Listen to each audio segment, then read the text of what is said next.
Welcome to Cypherpunk Bitstream, episode 0x0a, Power. I'm Frank, and with me today is Smuggler. Hello. We're in Hex territory now, and it's been a while. What happened? Well, lots of things happened, I guess. So we had quite a lot of things to do, and health issues, and travel issues, and work issues, and lack of donation issues. So we're really sorry that we didn't record for so long. We'll try to better ourselves in the future. Again, really sorry. We'll see what happens next. Yeah, I kind of forgot how to do a podcast, actually. Maybe that's a good thing. Yeah, we can start from episode 1 again, without a plan. Well, we don't have a plan for this episode, so I think that's a good start. Yeah, but we have a topic, and our topic is power. A power of what? Yeah, that's the question. Power? Okay. So underdefined topics give us a lot of leeway to talk about whatever we want to. And so we're talking basically about a big word that everybody uses. We're hearing about power structures today, and white power and black power, and probably all shades of gray and yellow and green and whatever in between power. And we're talking about power to the people, and why does the man have so much power? So we'll probably have to define what power is first. So everybody uses this. What is it? Yeah, it's always good to start with the definition. You want to give it a try? Well, my first thought was basically that if you have power, you can make other people do things they don't want to do. I think that's, when it comes to the political and social realm, that's the perfect definition. I mean, everything else is kind of meaningless, when it comes to limiting it to a certain expression like political power or financial power, etc. That's like too focused of a definition, because they all come back, in my opinion, and I agree with you there, that it's about making other people do what you want them to do. Yeah, it's basically, at least in the social realm. Yeah, it's basically the opposite of voluntary interaction. So really, but I don't think that having power excludes voluntary interaction. So, follow me on this. If I have the power to persuade you to do what I want, then your action is still voluntary. But I still have power over you. Yeah, right. And it's the same thing with financial power. If I have a lot of money that I can use to make you do certain things, then I still have power, but it is voluntarily accepted by you. And I think that it kind of makes it obvious already that power comes in at least two kinds. So social power comes in at least two kinds, and that is persuasive and coercive.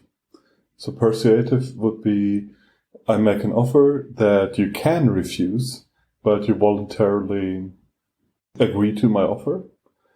And coercive would be that I use pressure on you, in the sense that you lose something.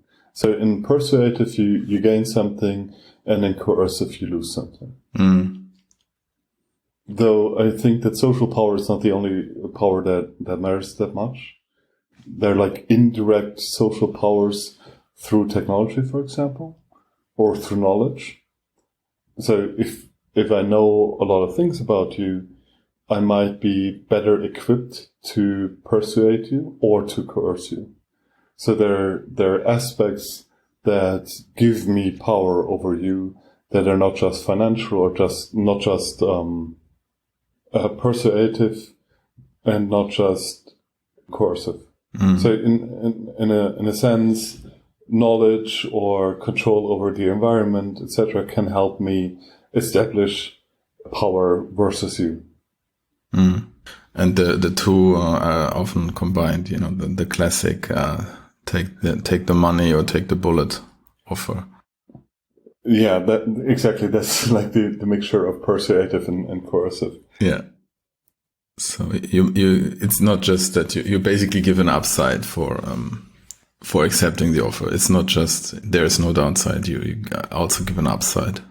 Yeah, which is actually a smart way on how to do it, because on the one hand you have the person that executes power, and then you of course have the other person who might have power himself and submits and or agrees with your demands.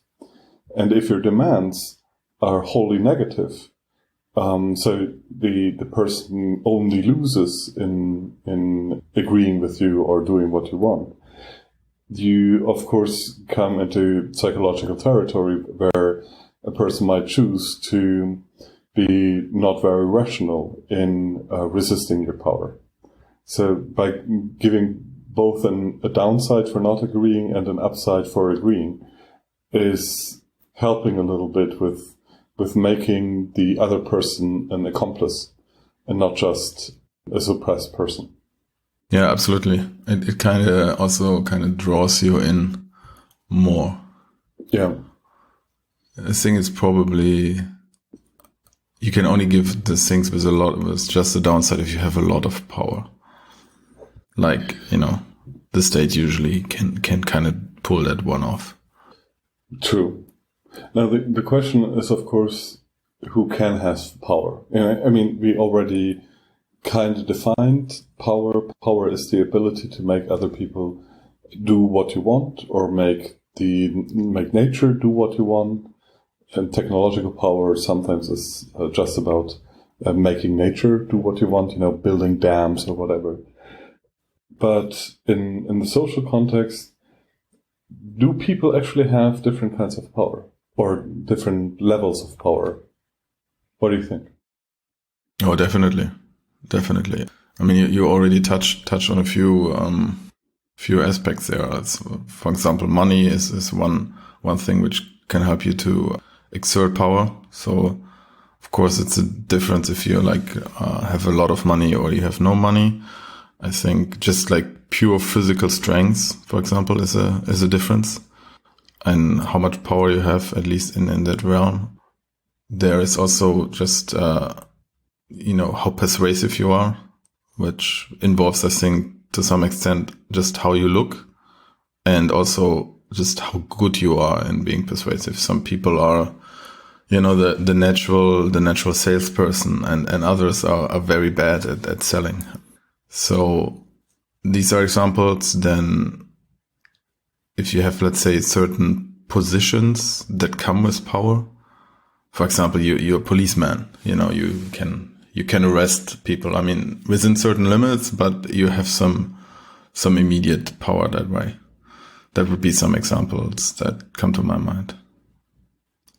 I think we should dissect that a little bit more, because I'm sometimes not so sure about how big the power difference really is.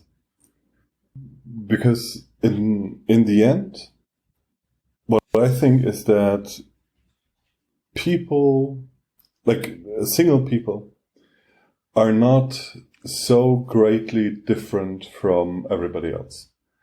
I mean, you maybe have a few more Bitcoin than somebody else, or you're like 50% stronger than most people. But that doesn't really give you the ultimate upside. What I mean with that is that in most cases, I think that that power is actually borrowed. So that, yeah, I have whatever, 1 million on my account, and I'm good looking, and I'm strong, and so on and so on.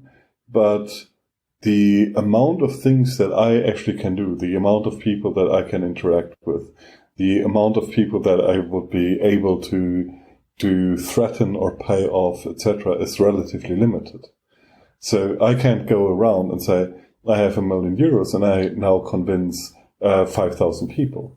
Because as soon as the first people learn that I will give them money for whatever, the price will go up. And the leverage that I get through my money becomes less and less because I'm spending it. So there's a limit on how much I can do. And the same is true for physical strength. Because even if I'm the strongest dude on the planet, if I have 10 people that don't want to agree with me, I'll be in trouble. So if they take their natural powers against me, then that conflict will end up with me losing. And it's probably the same thing with persuasion. You can maybe persuade better than most people, but if you're confronted with 2 people that are slightly more than half better than you in persuasion, then your power is limited by them. So I really wonder how big the power difference when it comes to individuals, how big that really can be. Because when you look on the internet today, or, well, probably has been true forever, is that we attribute a lot of power to individuals. Let's take an extreme example, Bill Gates. Bill Gates, everybody says, oh, this dude can do whatever because he's super rich and has so many friends, etc. But is it actually his power that he's using there? Or is it not that people already aligned with him give him more power? Because the individual Bill Gates is rather boring. No, I think you kind of point to an important direction here. I tend to agree that the power differences per se between people are not that huge. And I would say that most power struggles, let's call it that way, are actually between, let's say, entities that are comprised of multiple people. Things like states or NGOs, companies, movements. And that's where I think it's often gets like mixed together. To stay with the example of Bill Gates, it's a lot. I think a lot of the power Bill Gates has these days, in terms of his foundation work, is actually due to the organization, and he's just the poster child. He's the face of the organization, or he's one of the most important faces of the organization. And because people, I think they really like to put faces on things. And so we kind of mix that up. It's the same like with Elon Musk and Tesla and SpaceX. It's always a lot of talk about Elon Musk, but of course it's not Elon Musk just doing all the work himself. It's more like a figurehead that people get behind. Yeah, it's a figurehead. That's what people... it also gives it something concrete. It gives you often like this hero or the villain in other cases, let's say, Putin or your most hated politician. They're different for everybody, but it's I think it's a similar dynamic. It's not that, let's say, stick with Putin, that Putin rules Russia all by himself and can make all the decisions. It's just usually, figureheads of bigger entities who have power.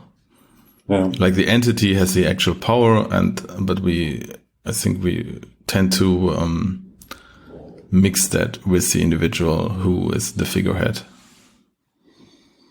Yeah, and the entity itself doesn't really have power beyond that of its members.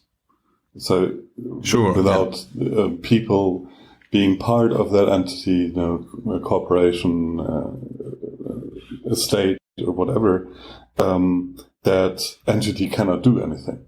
Yeah. So in a way, there's this interesting relationship that is about people transferring their own power into a common organization, structure, whatever, lend their power to that organization, and become shareholders of the total sum of power of that organization. And I think that's a really crucial thing to realize. And it's not a new realization. Labourty is basically one that first wrote about that. Is this: the rulers cannot really do something if we don't choose to obey them.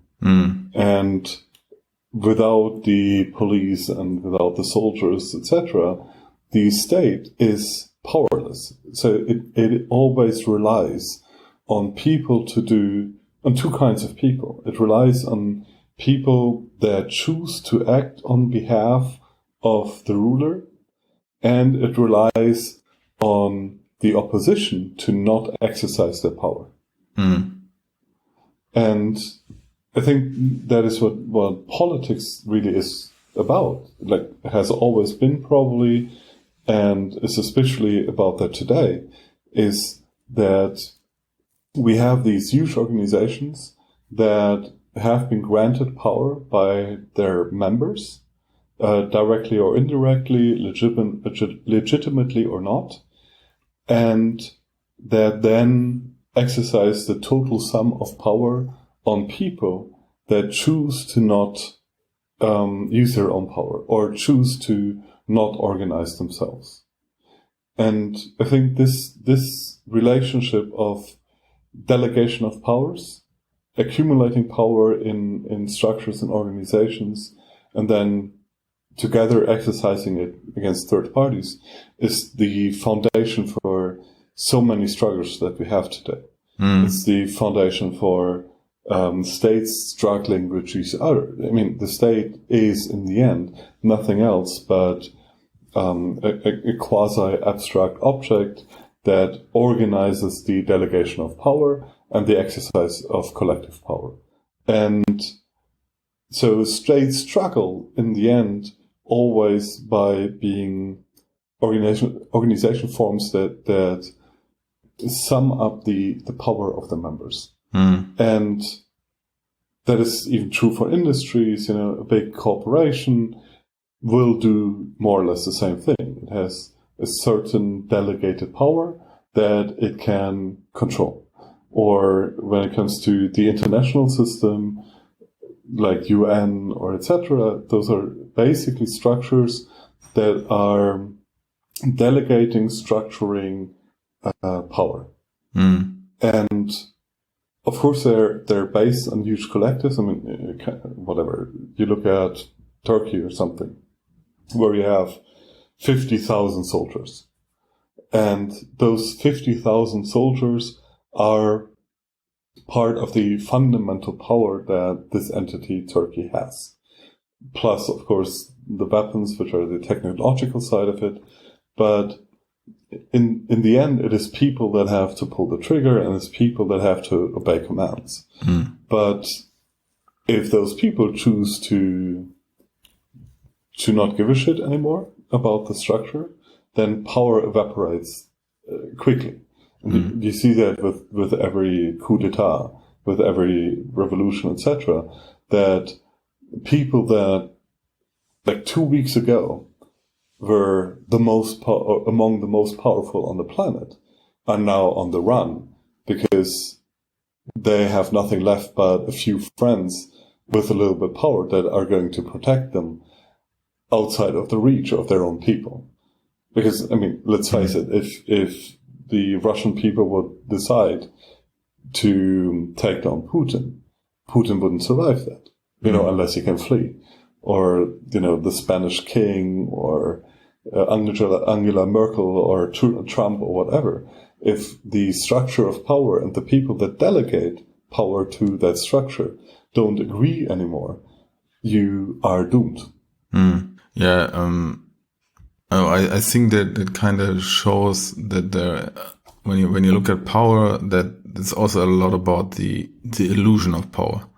You know, on both sides. So I think people, let's say, in a position of power are often, or at least sometimes, they have an illusion of power. They think they have a certain power, but they actually only have that power as long as they're kind of aligned with what they can do in that direction. So, you know, let's say you're like you have a big media organization. You know, you cannot completely change your opinion and, you know, convince the masses. They will just not listen to you anymore.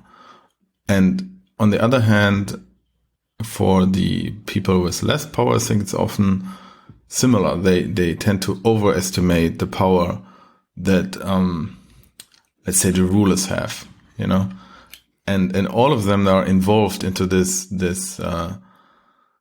big game where it's actually about holding up that illusion. Because like you said, when a critical mass realizes that they actually don't have to be ruled, things can change very, very quickly. And, you know, the people in power can be taken down and, you know, everything can change. So I think the people are a lot under illusions, but it's also just power itself is a lot about creating that illusion, you know, like this, you know, this, you have to do certain things or you have to follow certain rules. And what I'm wondering in this context is,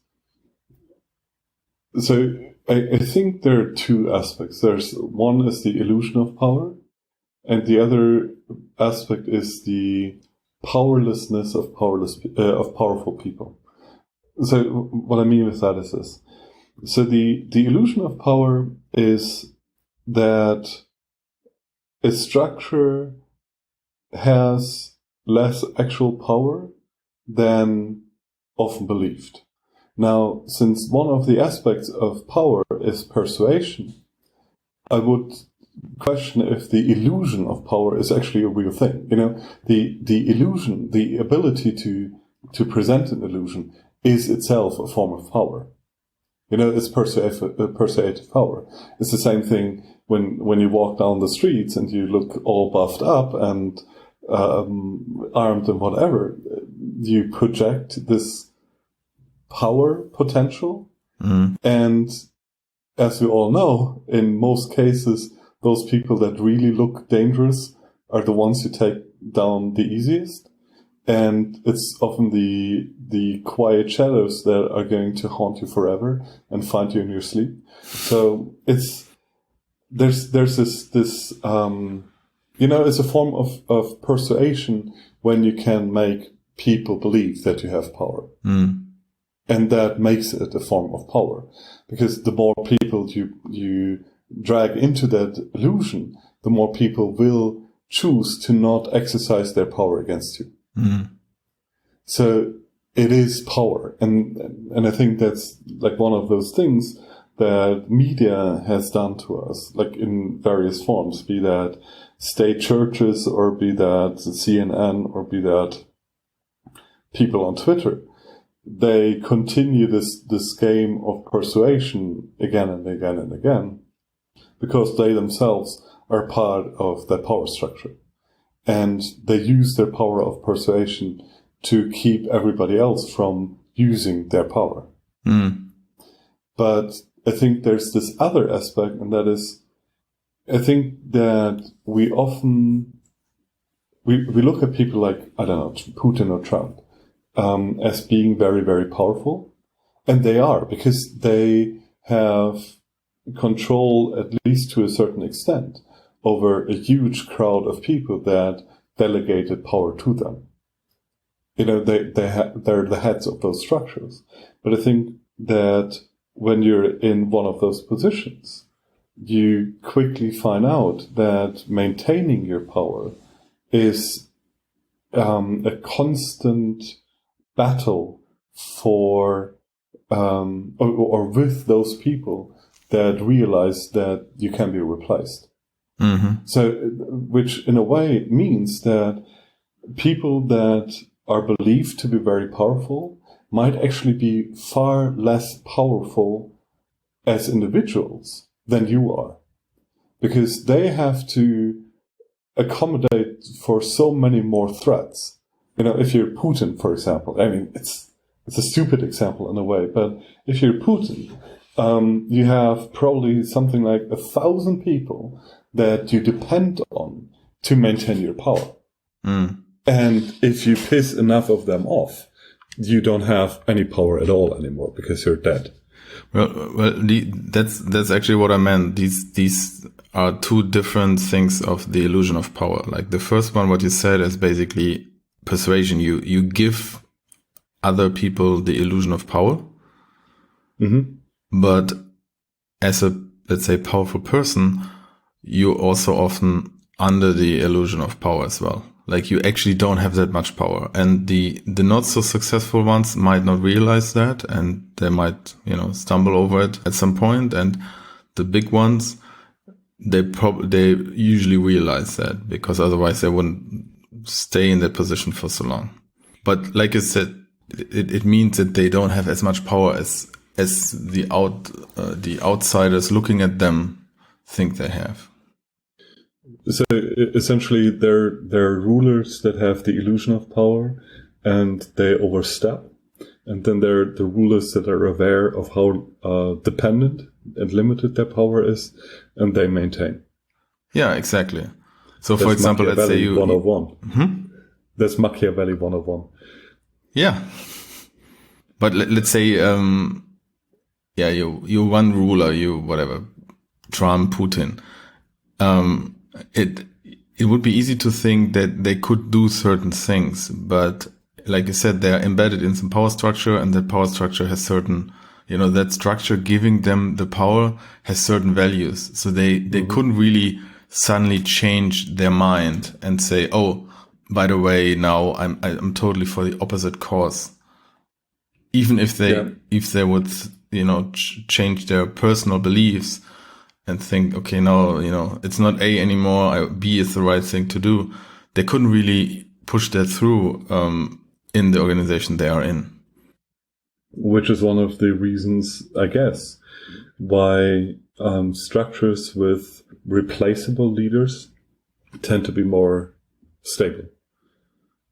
If the structure really depends on an individual person as the leader, then adapting to a new environment becomes really, really problematic, because you have to walk back on previous decisions and rules. But if you can replace the head honcho, keep the rest of the structure intact and just replace the head honcho and change course, that protects the future existence of that power structure. And it's probably one of those reasons why democracies are relatively stable. And it's also what is meant with this word, politically responsible. When you making a mistake as a politician in a democracy, you'll take political responsibility and step down. And then all the weight, symbolically is on you. You're the scapegoat, and the rest of the system just hums along. So it's the same for corporations. It's the same for corporations where the board can be replaced, exactly. Yeah. And, when there is some big mistake, then the CEO or some board member steps down and takes responsibility, and everything will change. Exactly.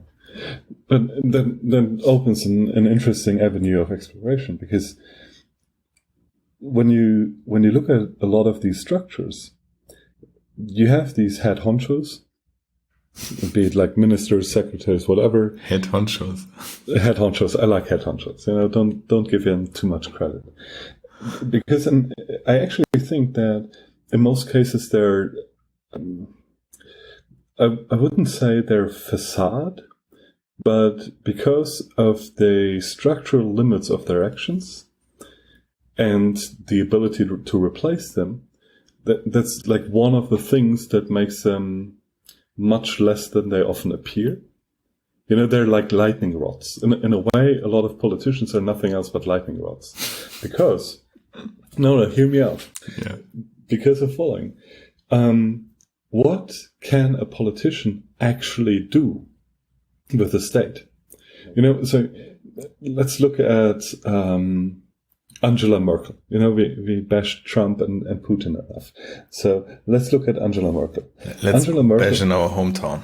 Yeah, exactly. Angela Merkel has some great idea and says, we are going to do this now. Mm-hmm. What effect does that actually have? None. Much. None. Because she's dramatically limited in her perception, and she's dramatically limited in their ability to execute. She needs other people for that. So the higher up in a huge structure you are, the less you actually see of what's going on. You only have this top-down view. And this top-down view is only mediated perception. It's people, underlings, telling you what reality is. Mm-hmm. And then when you make a decision, it's not actually you that executes that decision, but the execution happens like hundreds of levels down and has to be mediated through several layers again. So your actual power of actualizing change based on a decision, based on perception, is actually really limited. And it actually means that the people that probably have more power than you are the people one layer down, or maybe two layers down from you. So in Germany, if you're the Minister of Defense, how do you learn what's going on with the military? It's going to be one of the secretaries of defense telling you that. And when you give an order, then who's going to distribute that order through the structure? It's going to be those secretaries of defense again. So in a way, the lightning rods are the ministers and chancellors and presidents and whatever. They're the lightning rods, but they're not actually the stable part of the structure. The stable part of the structure that often survives between administrations is the one or two layers below the head honcho. They're the actually power brokers. They will choose what information they give to the head honcho, and they will also choose how to communicate orders down into the structure. Yeah, that's what some people call the deep state, right? And I think it's actually true what you're saying. I mean, like you said, these people usually they're not on election terms. They have more or less permanent positions, and they have the actual domain knowledge, the contacts, so they probably have more power than the head honcho. And because of their domain knowledge, they're hard to replace. Mm-hmm. Because of the connections, they're hard to replace, etc. So they have some sticking power there as well. And nobody knows them usually. I think that also kind of shows, like the mechanism you just described kind of shows why totalitarian systems become so dysfunctional.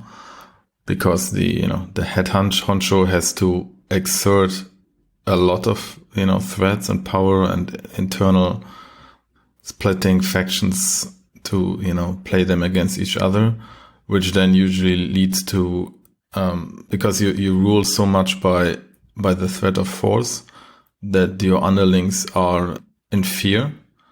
So they don't report the correct information up. Yes. And then you don't have the data to make the decisions, or, the execution is really bad. Yeah. It's like these, whatever, Chernobyl or things like that, where I think Chernobyl is an awesome example. Where it takes forever until the head of the stage actually realizes the scope of the problem. Yeah, it's actually I kind of think it's a must-watch TV series. Actually, I think it's HBO, right? So I'm not sure. So the TV series Chernobyl is actually really about the limits of totalitarian power or violent power, because you have these dialogues in the series where everybody is really just about covering things up. and making themselves look good. Yeah. And in a way, it's a few, like in the series, it's a few people that have actual knowledge that are not in the hierarchy of power, that break the rules of power at a certain personal risk and actually convince the leaders that, wait, this is much worse than the standard underlings told you, because the standard underlings just wanted to keep their jobs and blame other people and say it's actually not that bad and so on. And it's basically these outsiders that not really fix the issue, but lead to a more realistic perception of the problem. And I think you're completely right that in structures where you have a lot to lose as an individual, you are more inclined to make the world look nice to the people above you. Especially if you're one of those people that can be replaced in a less nice fashion. But on the other hand, what you, and that I think is true as well and can be learned from the series, is that in reality it's often those head honchos that everybody thinks they have to make the decision, etc., that are actually completely inept to do anything but the game of politics. So they don't actually have an idea how to deal with a certain problem or a certain task. The only thing they're really good at is the game of politics. Like blaming others, convincing others, etc. And they have no actual clue of what reality is, and they don't have the background information to actually make good decisions, which again makes them completely dependent on their underlings. Yeah, it actually, the system selects for this trait of persuasiveness probably, and also I would be more brutal there. I would be more brutal there. It's not just the gift of persuasiveness. It's being a fucking psychopath that manipulates enough people and steps on enough heads on the way up. You know, I mean, yes, it's a form of persuasion, but in reality, when you look at how parties work, whatever, the people that win are not the people that are generally smart in a certain field that matters other than politics. And politics is really about competing and not competing in the sense of you're smarter, beautiful, more beautiful, or whatever, but competing in the sense of how many people can you leave in the dust? How many people can you get rid of? And that kind of, it forces people to do two things. It's number one, it's this form of intrigue to get rid of competitors. And then while you're moving up the hierarchy, you're collecting a lot of favors that you have to honor in the future. You know, everybody who helps you up is also somebody who has a certain amount of power about, you know, taking you down again. You know, all those hidden bodies in the closet, all the conversations you shouldn't have had, all the money that came from strange sources, all the laws that you propose that are not that interesting anymore, or let's say not politically correct anymore. And all the bad tricks you played against your competitors. So in a way, the system selects for assholes, to be honest, and for assholes that are strongly dependent on a lot of people that nobody elected and that protect their power by hiding the bodies in the closet. Yeah, but it's still a form of selection, and yeah, it's a really bad selection. It gives you the payoff. Let's put it that way. In relation to your personal structure, you know. Yeah. It kind of reminded me. I just read it somewhere recently. Somebody was describing his time in the entertainment industry, and the guy was describing that basically, I think he was in Los Angeles in the movie business, and he was saying that actually all the actors, let's say the famous people, they're not actually the ones who make the most of the money. So and his explanation was that it's kind of like a trade. If you really want that exposure and that fame, you kind of pay for it monetarily. Mm-hmm. And the people who are not so much into the fame and more into the money, they are actually the ones making more of the money. Yeah. And I think it made sense to me, and I think it's true, and it's related to the politics game. It's like, if you really, that sociopathic that you want to be the head honcho, in a way you kind of trade that also for less power than, let's say, second tier, third tier. Yeah, exactly. Yeah. Yeah, there's a real price to be paid for being the one person on the news. Yeah. So I think it's worthwhile to emphasize it over and over again, is that there's a market for power, and you on your way up in the structure, you are trading power for favors, or you're trading power for being visible or famous or whatever. And those people that have to trade least of it are probably those that are more in power over their own actions. They have less links to other people, they have to listen to less people, etc., etc., etc. And that kind of, I wonder how much the extreme is true, that those people that didn't have to make any trades for their position in life are actually the most powerful. So there's the saying in like security, police, whatever, that the most dangerous, and let's replace dangerous with powerful, person is the smart suicide bomber, because he has nothing to lose. Mm-hmm. And he doesn't need other people to execute his plans. Mm-hmm. And he has no public image, etc., etc. He can just strike. Mm-hmm. This lone wolf, luckily most of those people are rather stupid, but lone wolves, in a way, they are able to decide against everything else. Like, they're able to decide against secondary interests. They're able to decide against their own lives, etc.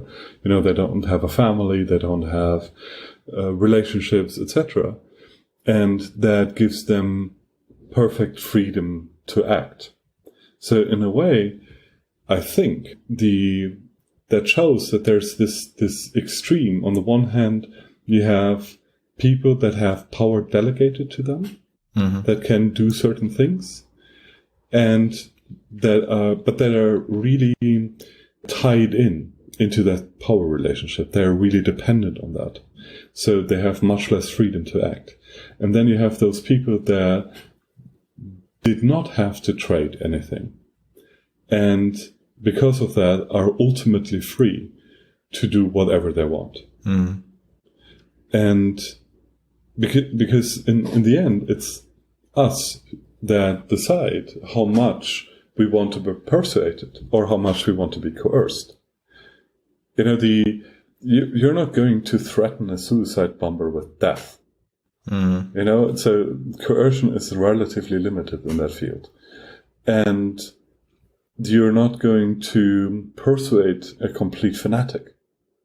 He has chosen to give up everything else already. There's no trade that is going to happen anymore. So in a way, these people that refuse to take part in the power game, like in the trade of power, in the market of power, are probably realistically on an individual action basis more powerful than those people that run around and demonstrate power. Delegated power. Yeah, they're definitely more free, I would say. Well, in a way, I think that freedom is another side of that power coin. Mm. You know, what does freedom really mean? Freedom means that you can choose to act yourself. Mm. That is what freedom is. And you might not always be able to, that's a different aspect, but in the sense of, you know, the American term liberty, you are able to choose. And if you're able to choose, because the deals that can be proposed to you are very limited, because they cannot, you know, threaten your life, or because you don't care, or because they don't have structural power against you, etc., that gives you more and more ability to act and more ability to not become part of a power structure and not have those deals. And that itself is a form of power. Mm. You don't have to delegate your power. You keep it. Mm. You know, all those people that play part in those power structures, they have to delegate their power to then become a cog in a powerful machine. Mm-hmm. But their individual power shrinks. Mm-hmm. And those people that say, okay, I'm not going to take part in it, they don't have to make those deals. They don't have to have those dependencies, etc. Mm. And in a way, they keep the power that is naturally theirs already. Mm-hmm. Yeah, I think I would like to make a small detour here on that point. What you just described for me is similar to how I view entrepreneurship. Mm-hmm. In the sense that there's a lot of focus on, especially in the US, but like also like in the, let's say in the tech scene, you know, it's the big focus is on VC funded startups. And for me, over the years, it became clearer and clearer that's not what I want. Mm-hmm. Exactly for the reason that when you take VC, it's like VC money. It's like, you know, these favors you describe when you become more powerful as a politician. Let's say it's the same mechanism. You take that money, but then you are responsible to deliver to other people. It might make you richer than without it, but you trade it for a lot of power and freedom in other areas. Yeah. So I'm much more these days, let's say, Self-funded? No, I'm looking for the word, but like I admire, let's say admire. I admire these, you know, quiet, self-funded startups who, you know, bootstrap themselves, let's say. Mm-hmm. And who are not well known, you know, they're not the Elon Musks. And, but they're actually, I think they have often more power and are freer to do what they want. And they often also deliver the better products by far because they can stick to their vision. They don't have to compromise because, you know, they took all that VC money and now they have to become a unicorn. And they're probably also more disruptive because they can make larger leaps. They don't have to convince an investor first. Yeah. They can just execute. Yeah. Yeah. I completely agree on that. And I think that maybe it even runs further. You know, we both have friends in the corporate world. And you go to a good university, you have your whatever, Harvard MBA, whatever. And then you think, oh, I'm going to be, you know, so great at my job and I'm going to do so many things. But in the end, you end up relatively powerless. You're stuck to your position. You have to, even if you're the CEO, you're so dependent on your investors. You're so dependent on regulators. You have so many people dependent on you. You know, dependencies often go both ways. You know, people being dependent on you are also people that you depend on. And in a way, you have to continue the rat race. And at best, you get a lot of money for it. Mm-hmm. But really executing your vision, really becoming yourself, really being somebody is something that is incredibly hard in the corporate world. I mean, you have tasted it a little bit. I've tasted it. It's not a good place if you really have vision, or if your vision is anything bigger than a big car and a nice house. Unless you're a player for power. I mean, there are people that really like being in those hierarchies and having power over others given to them by that hierarchy. You know, I mean, how many stupid assholes do you know that are like in middle and upper management that have issues tying their own shoes, but will tell you how to write software, and they've never written a line of code themselves? Yeah, there are too many in this world. Yeah. For sure. Far too many, exactly.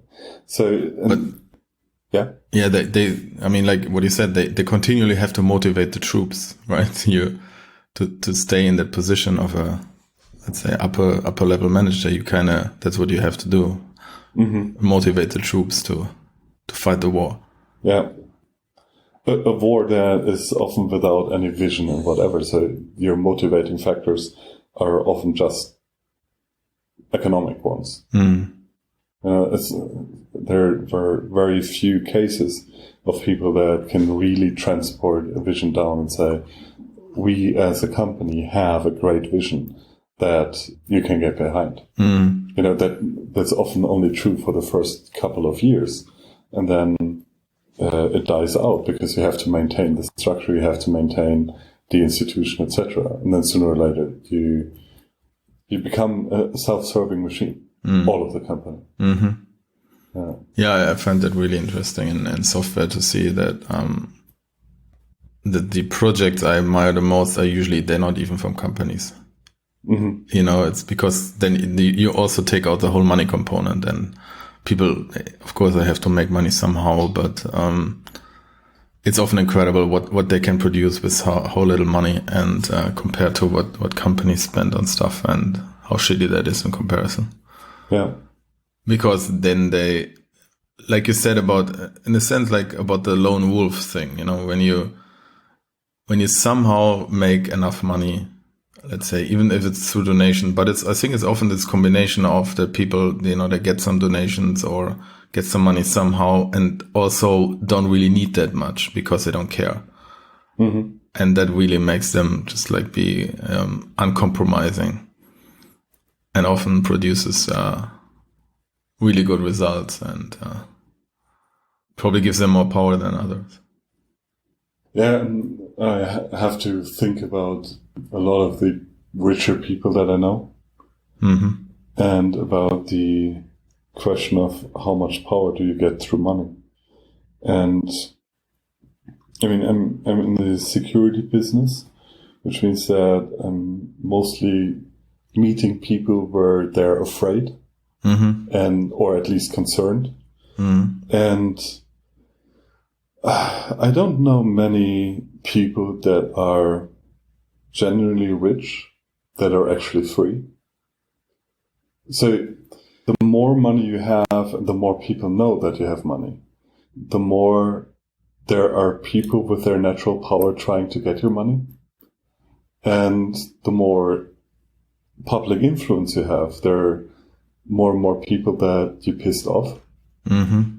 And you basically start to use your influence and your money to preserve yourself, you know. And I'm not sure if that scale somewhere tips, you know, where you spend more money on preserving your being against those outside powerful people than what you actually have. I mean, I'll give you an example. So I was sitting at a cafe, I don't know, last week or something, and one of our more questionable politicians came by on foot. And he was surrounded by, I think, 8 bodyguards. And I was thinking, the dude was smiling and he really liked having bodyguards around him. But I was thinking that this dude is relatively limited in what he can do, because in the end, his bodyguards will tell him what he can do and cannot do in public.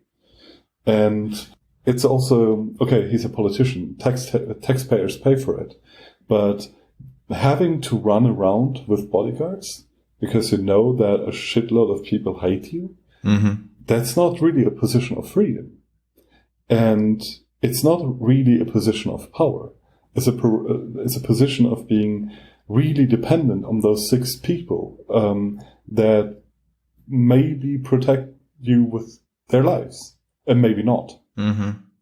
And I was sitting there when they were walking by, and I thought to myself, well, if I really, really hated this dude and didn't like much else in life, I could off him in a second, and they wouldn't be able to stop me. And in a way, that is a position of power. You know, I was an anonymous person sitting there. Nobody looked at me twice. And this dude had to have this visible protection, while everybody around him was an actual threat. And it's the same thing with, we had this meetup a while ago where people were asking if we provide security because they're Bitcoin millionaires. You remember that? Yeah, I remember. Yeah, it's been a while ago, but and I'm thinking that being in that position where it is publicly known that you have money, or publicly assumed at least that you have money, and then you depend on the environment to protect you, you know, like asking people in the TAZ, hey, do you have security? I mean, if you really need security, bring it yourself. And those people didn't come, you know, because we said, no, the only security we provide is when somebody comes, we're going to defend ourselves, but we're not going to hire people. And in a way, those Bitcoin, how you call them, whales, they wouldn't come because the world has become insecure to them. They have lost power to move in the world. In a way, it's like this really sad position of not being free anymore. You gave up a lot of your natural power and liberty for having money. And I really prefer this, having enough money, but being relatively invisible, being able to execute on my decisions without having to ask investors for their opinion, etc., etc. It's basically the agorist lifestyle. You become relatively independent by having your own garden or your small business or whatever. You stay under the radar. You try to excel in cooperating with people, in selling them stuff they actually want. And then, in a way, you don't have to give a shit about the power struggles of so many other people. They don't touch you anymore. And I think that is really one of the sad things about the political systems that we have today, is that everybody is dragged into this market for power. Like every turn, you're asked to give your power to somebody else. You know, support this cause, support that cause. Vote for A, vote for B. Adhere to this rule, adhere to that rule. It's all the struggle for who's going to be the next, you know, head honcho or second in command honcho. And in the end, it's just a fucking game. And people, of course, sooner or later discover that taking part in that game makes them powerless just by taking part. And I think the funny thing is that you cannot really get out of it anymore. So let's say when you're in, you're doomed. You know, let's say you are this Bitcoin millionaire. It's well known you're a Bitcoin millionaire, and then you lose the money. Then you're still known as the Bitcoin millionaire. Yeah, that sucks. You know, or it's the same with these, you know, famous persons, let's say musicians, actors, whatever, who actually don't really have any money or not a lot of money, but they're super famous, and everybody assumes they have money, and you know they have all the downsides of fame without the upsides. Yeah, it's interesting, this drive for fame, for power, etc. It is really a form of self-enslavement. It really is. But for some reason, I mean, there's always this discussion. Why do people go for power? And there are like many ways to look at it, but I often think that there are a lot of people that go for power because they, A, don't realize how much power they naturally have, or B, they're unable to realize that their own power is enough. Or, the latter case is a lot of these social movements. For example, when workers think we have to have a revolution, if you really, really want to exercise your power as a worker, there's a thing called strike and sabotage, and then you will realize that a handful of workers can bring down an international corporation, easily. So it's, in a way, people don't actually realize what their abilities and powers are, and what the freedom of being just this unknown dude in a factory, what that freedom can actually bring you. I'm not, saying that people should start sabotaging stuff, but in a way, I think that often people fall into that trap and the real illusion of power, that they think only those people that are proclaimed as powerful are actually powerful.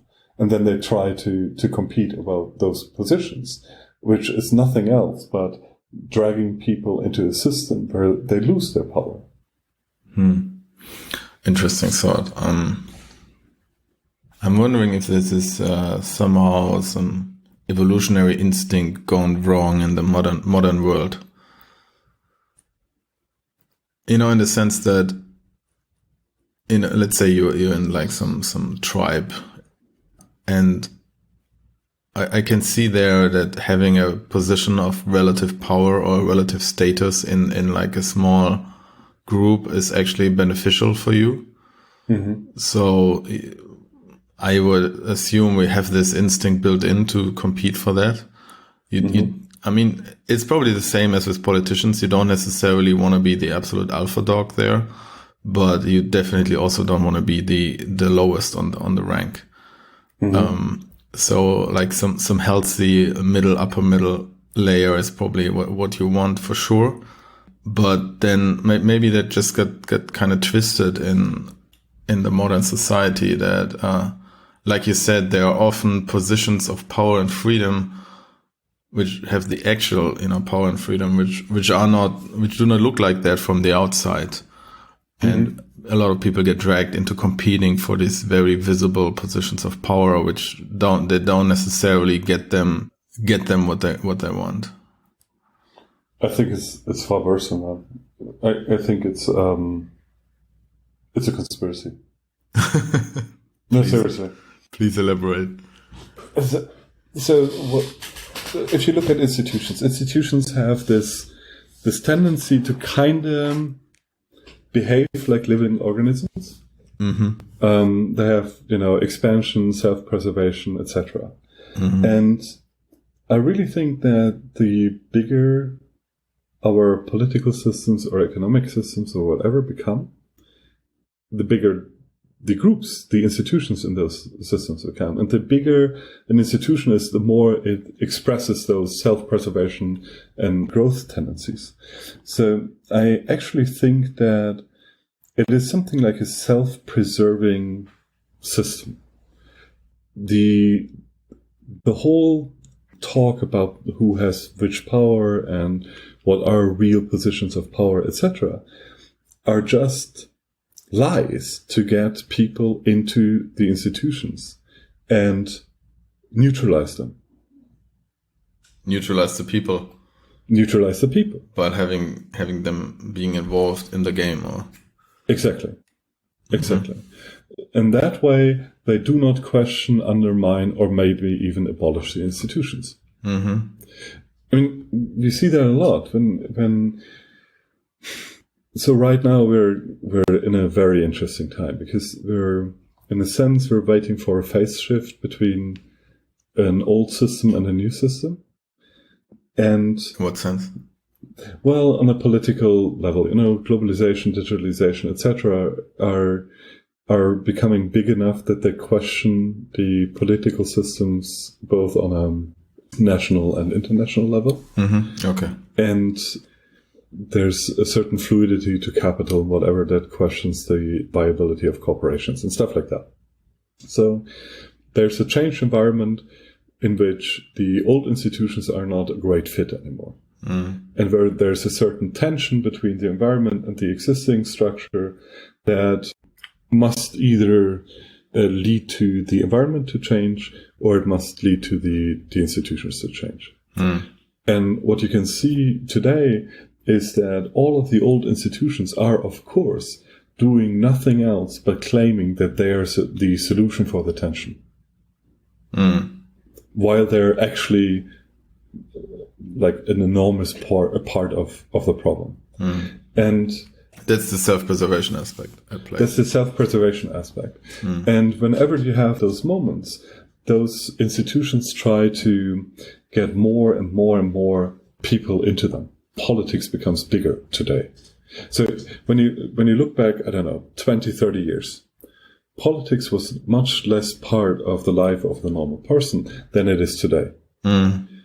It is more important today on a day-to-day basis. And that is not just an effect of new media, but it's also an effect of the institutions having to convince you over and over and over again that they're important. And the moment people stop believing that, those institutions are done with.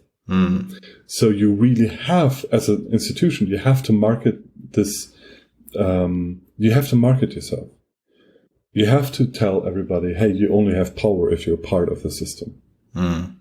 If you don't do that, people don't delegate their power to you anymore. And then what happens? You're done with.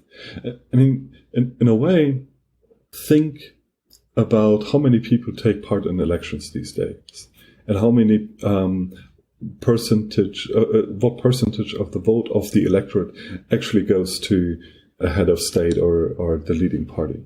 In most countries, like Western countries, developed countries, it's close to a majority of people that don't vote at all. We have like 30, 40, sometimes 50% of all people don't vote at all. And then in multi-party environments, the leading party only has like 20, 30, maximum 40% of all the votes they received. Which means that in most cases, there is no such thing as people actually supporting the new head honchos. It's very far from a majority population-wise. Exactly. But on the other hand, while that happens, while more and more people are not actually contributing to the leading thing anymore, and not even contributing to the system anymore because they don't vote, the only thing that is happening on media is every single day you're told about the latest political importance. And you have to be for this movement or for this movement, and we need to vote for this guy and for this guy. So in a way, you can, from this discrepancy, you can actually see that a lot of modern politics is really just a show for self-preservation. And the only thing you really can reach today is to keep people from realizing that they have power themselves. Because really convincing them of your own power is hard enough, because apparently that doesn't really work. Almost nobody thinks that politicians are smart, etc., etc., and can actually do fundamental things. We don't trust our politicians to be able to do anything. We don't trust our corporations to do the right thing, even if they wanted to. And while nobody believes in the institutions anymore, on the other hand, there's still very, very few people that say, okay, let's get out of the game completely and reassert our own power. In a way, everybody is like this frustrated. We accept that the institutions exist, and you're obedient to them because everybody else is obedient. But in the end, most of us want them to go away or at least fundamentally change, but nobody does anything about that. And all those actions and movements and whatever, they're just shows to reinforce the system again. Yeah, they really crank up the noise level, it seems to me, to, like you said, to overplay their reduced importance. Yeah, it's like this, buffed up bully walking down the street, scaring everybody. Yeah. And then in reality, they are afraid of every shadow. Yeah. But it is, I mean, the game is really, it can be really persuasive. I kind of like, when like in the last month, maybe when I was sick, or probably when I was sick, I kind of completely tuned out from all the new stuff, after the initial Corona craziness. I kind of accepted the new reality and also tuned out from the media stuff. And then when you come back, you're like, what is this noise all about, Mm-hmm. And it kind of makes you realize, or at least for me, it made me realize that, I mean, most of that's complete nonsense. And it's kind of like really the only winning moves you can play there is to not participate. Yeah. And it's really stirred up sentiments, like let's say you read about the US, people, they're totally in their two camps, and families don't talk to each other when they, vote for the wrong guy, and instead of just, opting out of that nonsense. But the interesting thing about that is that even that reading about how, families don't talk to each other is itself part of this power simulation, not illusion, simulation. So, I don't know, there are 300 million or something Americans. And then in news, you read about 5 families that don't talk to each other anymore. Mm-hmm. So the only thing that you have there is this power of selecting and manipulating perception. Mm-hmm. But the actual connection to the ground truth might be close to zero. So in a way, I mean, how stupid do you have to be to not talk to your family anymore because it's head honcho A instead of head honcho B having the power? I mean, that is like slave mentality in its purest form. I mean, we're really talking about slaves. If a dude you don't know who's controlling a system that you don't approve of determines if you like your sister or your son or whatever, you're a fucking slave. Yeah. I mean, please get over it. Yes, spoiler alert, the next head honcho won't bring the change. No matter who it is, Yeah. Which reminds me of this common friend from the US we have who, after the last election where, this Trump character became the head honcho, said to his Democrat friends, you know what, I've never had a president that I agreed with. And for you, it's a new experience. So it's this, just, step out of the game. Uh-huh. It's like, there's never going to be the leader that is going to bring you to paradise. And it becomes less and less and less probable. Our world is far too complex for dudes that aren't able to screw in a light bulb. I know, I mean, seriously, we both know politicians personally, or like people in that field. I've not met many that were smart outside of trading power. Have you? I mean, I had to explain financial system and banking basics to a party head that was responsible for finance policy. No, I haven't. I mean, I didn't meet that many, but I haven't met like a politician which struck me as super smart. No. I mean, maybe a few exist, but I doubt that they're actually going to survive in the structure. I think when you're super smart, you don't go in that field because you realize it's a lost game. Yeah. So why would you go in there? Yeah. However, that still leads us with the reality of those systems existing. Yeah. And we still have this issue, even if it's grossly stupid. We still have those institutions in place. And just to be fair, there's also an upside to those structures of power. I mean, just let's take the corporation. The corporation is not a meaningless structure.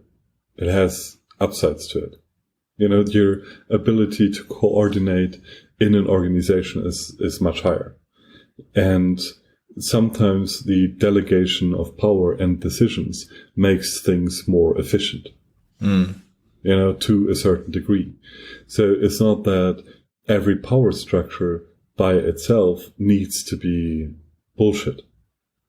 It can be useful, and it can, to a certain extent, even be good, but it might even be necessary for certain things. But the moment it institutionalizes and begins to only serve itself, it becomes a problem. And it becomes a problem if it is there to convince people that they themselves don't have power anymore.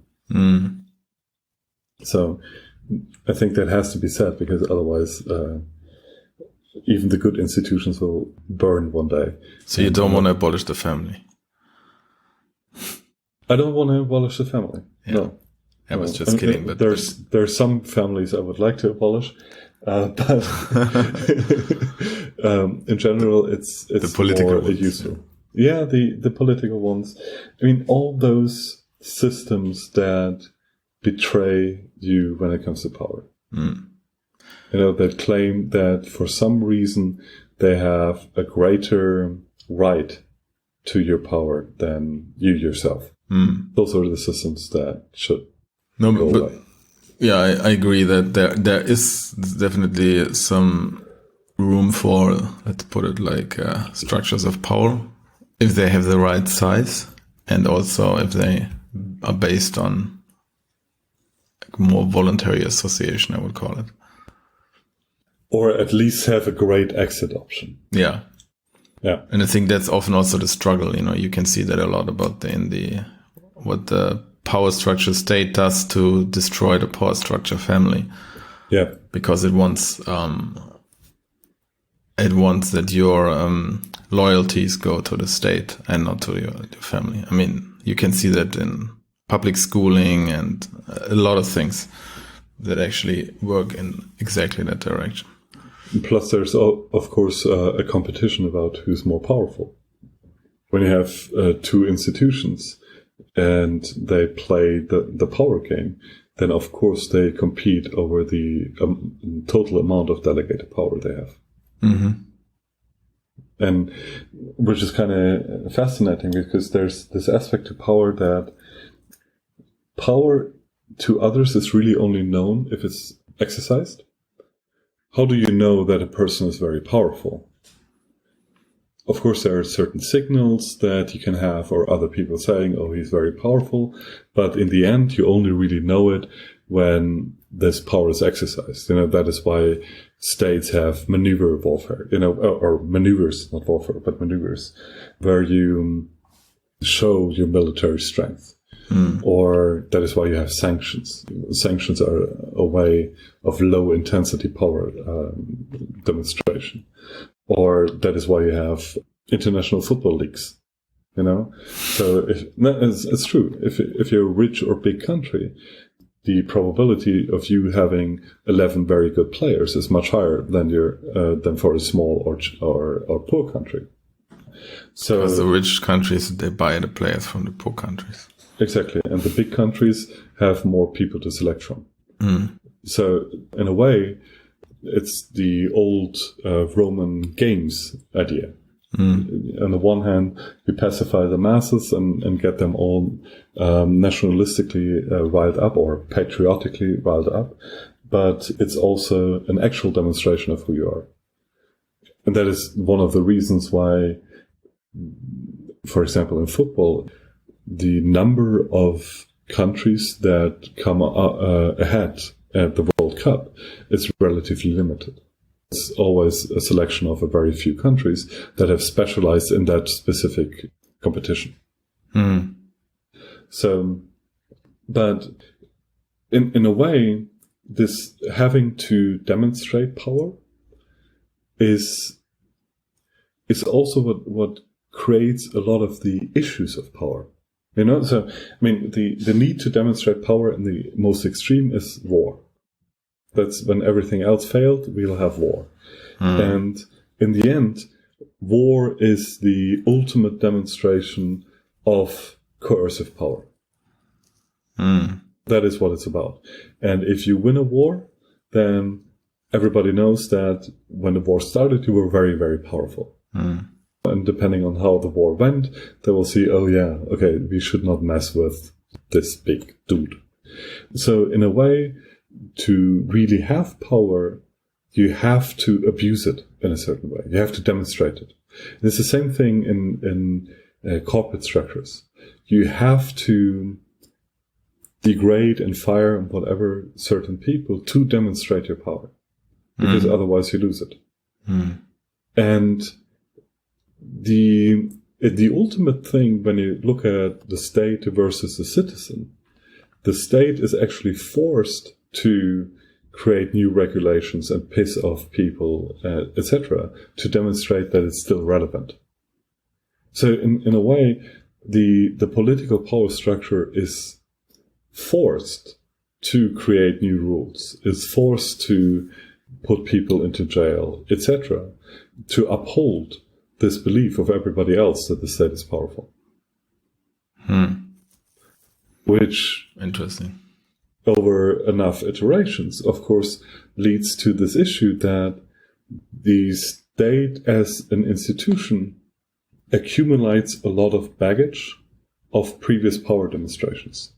Be it the number of weapons you have, or the number of soldiers you have that you can't easily get rid of, other than through a war, or the number of laws you have on the books, etc., etc.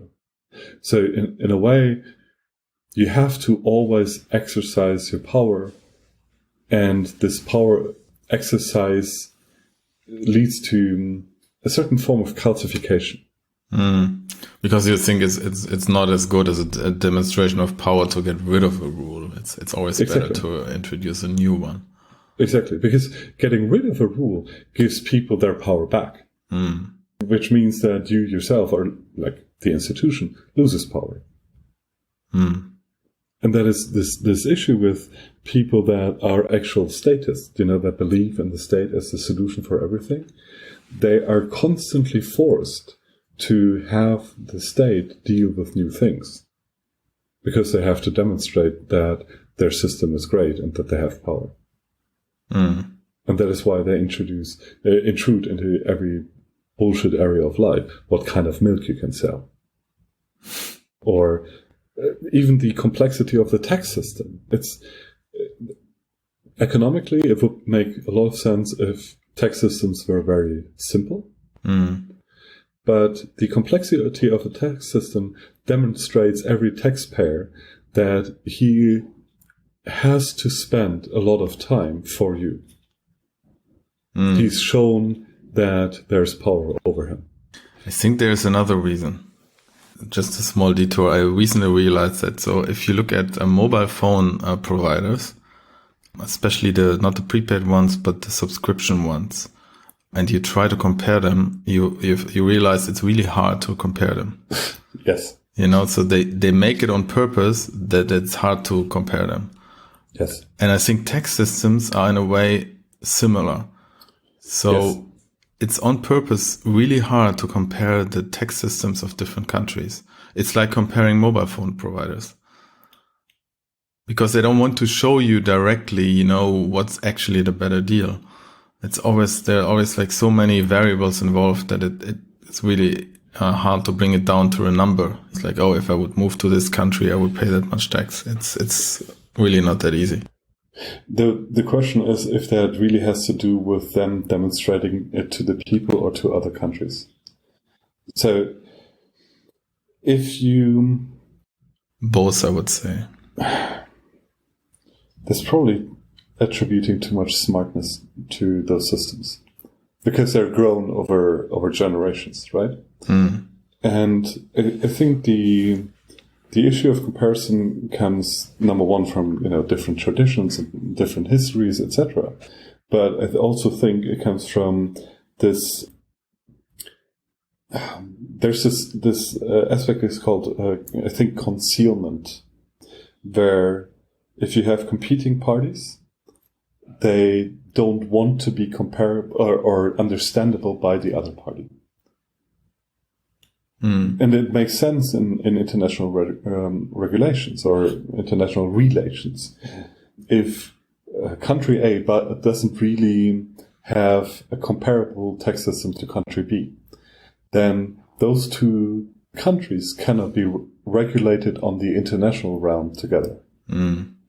It undermines the ability of international organizations or other countries to force regulation on you, because those parties first have to find a common rule that they could apply. Yeah, it's similar to this old game. It's a DOS attack. Yeah, it's similar to this old game that you, as a country, you want to be a tax haven, so you can attract all the capital, but at the same time, you don't want to look like a tax haven. Yeah, and plus you don't want to be a tax haven for your own citizens. Yeah. So that the regulations don't apply to you. Of course, like you said, you don't want to be a tax haven to your own citizens. I mean, there are these famous examples, for example, Germany, holding structures in Germany are actually tax-wise really, really good.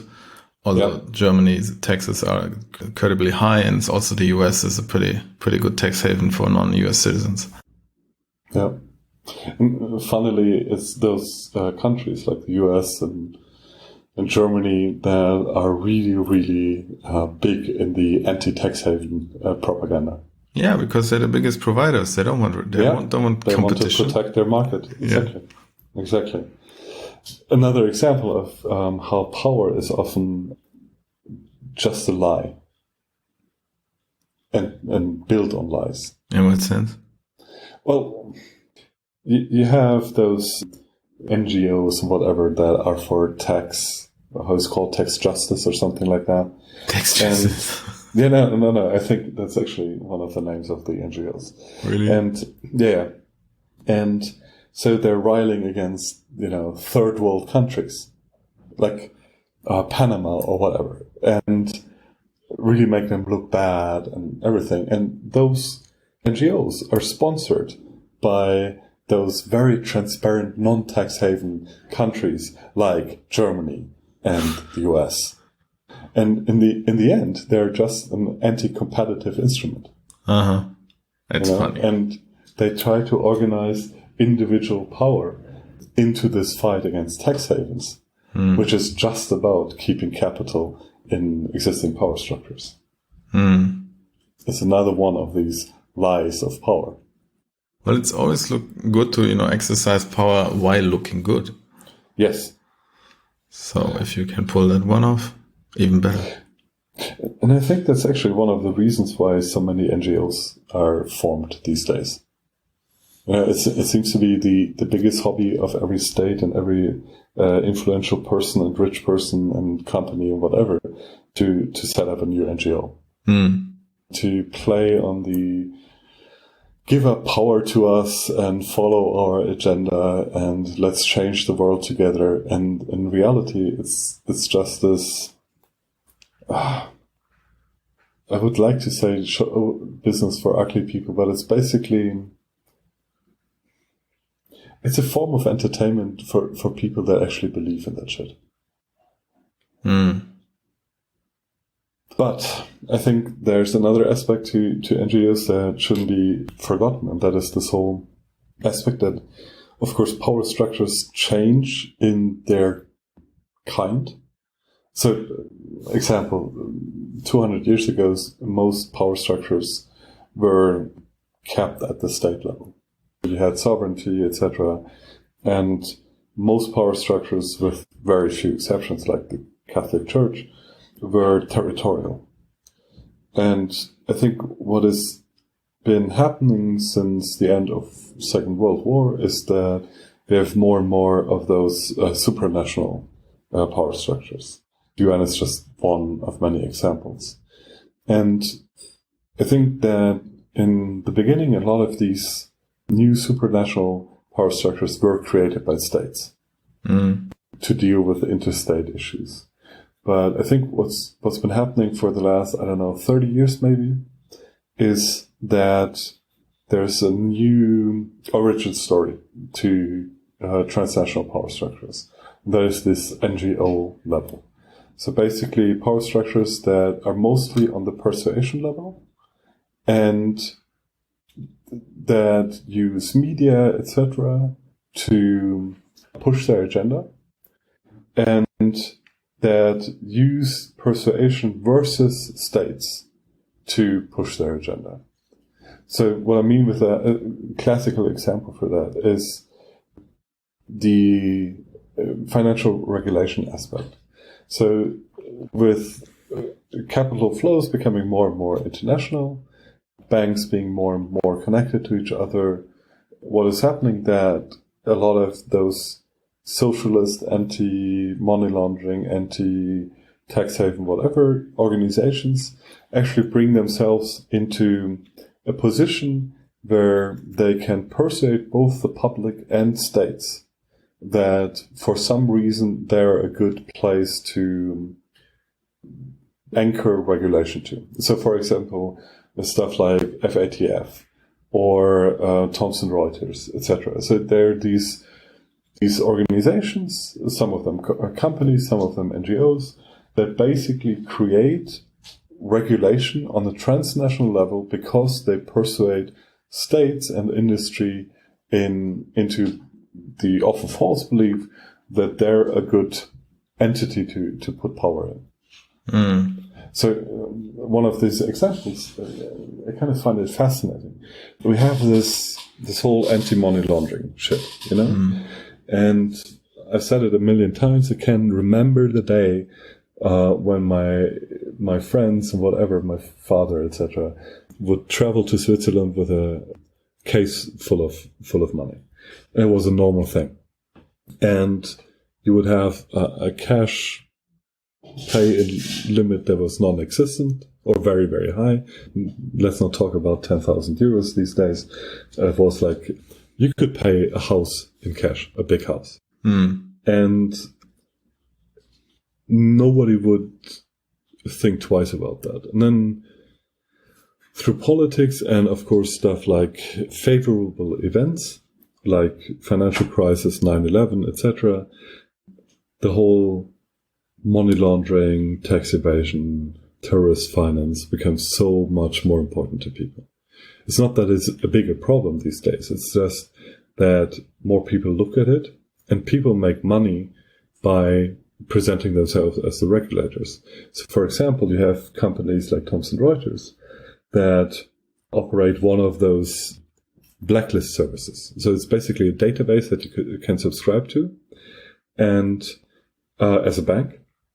And then when somebody wants to open an account with you, you enter the name of that person, and then you get a score back or information about that person back that allows you to deny that person as a client. And you have like millions of people in those databases. And these databases have often such a low quality, it's unbelievable. There's so much stuff in there that is basically made up. But those companies make a shit ton of money by operating those databases and convincing politicians and banks that those databases are really, really necessary. So they're creating their own clients, basically, by using the power of the state. And then, by operating those databases, they themselves become extremely powerful. I mean, if Thomson Reuters puts you in their database and says he's a alleged terrorists or whatever.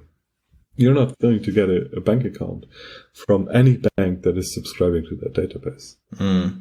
Because then the bank would be liable.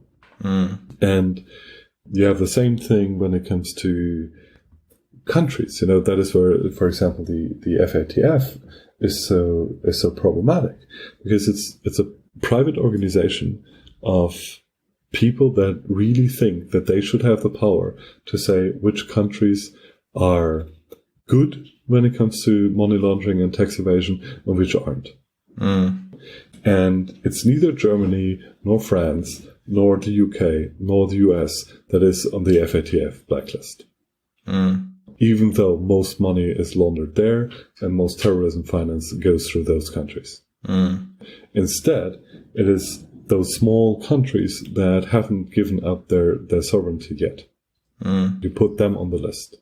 And you have that in so many fields. You have that with work regulation. It's another good example, where you have organizations that run around pressuring companies into certain work regulations when it comes to who to employ, how many percentage of females or immigrants or whatever, and that are basically themselves building a new power structure to become the deciders of how everybody else should behave.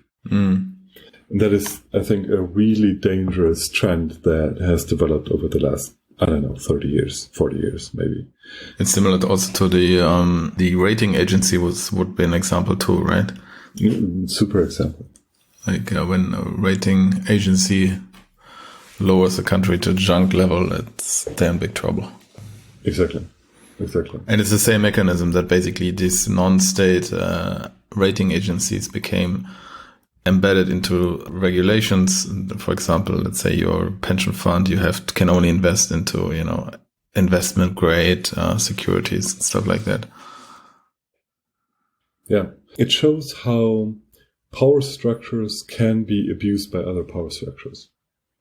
And where the state itself is either not powerful enough or not smart enough or whatever to deal with an issue, and then somebody comes along and says, okay, let me borrow your power and I'll solve the issue for you. And that is just persuasion. It's not like those ratings agencies run around with troops and say, hey, we're the new kid on the block, or we shoot you. It's just persuading relatively stupid politicians in giving some of that delegated power to an unaccountable party. And you never get rid of those parties anymore, because they themselves build this web of basically this illusion that you have to have them. And if you don't adhere to them anymore, you're worse than the devil. Imagine a bank ignoring all those regulation databases. That bank will immediately be blacklisted and called terror haven, etc., etc., just because they step out of the network of power. They lose all their business. But I think it's more than just, stupid politicians. I would say it's actually, again, part of this illusion of power. Because it's also a good play for a politician to say, oh, okay, we have this totally independent NGO or whatever who's doing this. So politicians don't have to basically show that they are enforcing it themselves. And so it becomes this symbiosis between different power structures. Plus, you as a politician had another moment of being able to demonstrate that you're doing something and that you're necessary. Yeah. Mm-hmm. And it's also a good favor exchange mechanism.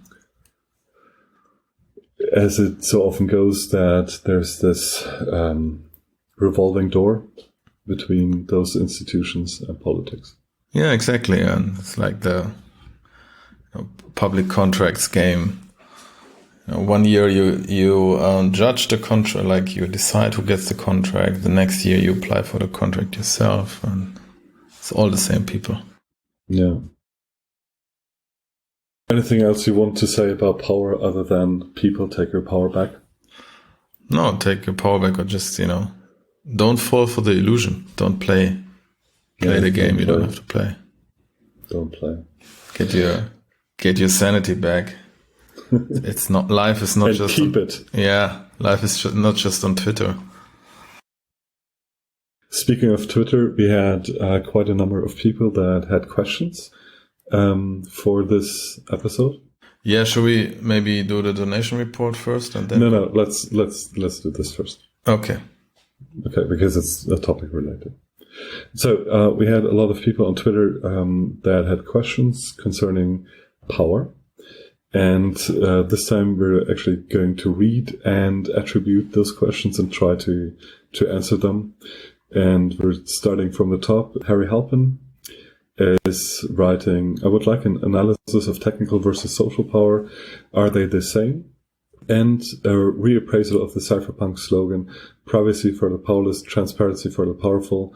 Where do you draw the line on who is powerful? Mm-hmm. So I think that I would not confuse technical and social power. So there's technical ability and there's social power. I think it's a thing that technology, like most technical devices, etc., are amplifications of your ability and your power to make decisions already. While social power is really about taking decisions from you or pressing decisions on others. So, of course, there's an interplay between them. If you have a big gun, you have more persuasive power than somebody with a small gun. Coercive power, not persuasive power. But I think that in the big scheme of things, the technical abilities allow you to realize that you have power yourself, and the social power system is trying to convince you that you have to give up your power. Mm-hmm. I think that is their most fundamental relationship. Mm-hmm. Mm. Then the question is the Cypherpunk slogan, privacy for the powerless, transparency for the powerful. I'm not so sure if that's a universally accepted Cypherpunk slogan. I don't agree with this slogan because I don't think that there are powerless people. There are people that give up their power, but they're not powerless people. And of course, if you receive power from other people, then being accountable to those people that gave up the power for you is a good move. But it's not really a solution. I think the solution is never accountability. The solution is taking away the danger. In what sense? Well, if your problem is corruption, there's this person that has a lot of power to make decisions, so he has to be transparent, so we can hold him accountable so he doesn't become corrupt. Then the problem is not the accountability or the lack of, but the problem is the position of that person. You mean that the position exists in the first place? Exactly.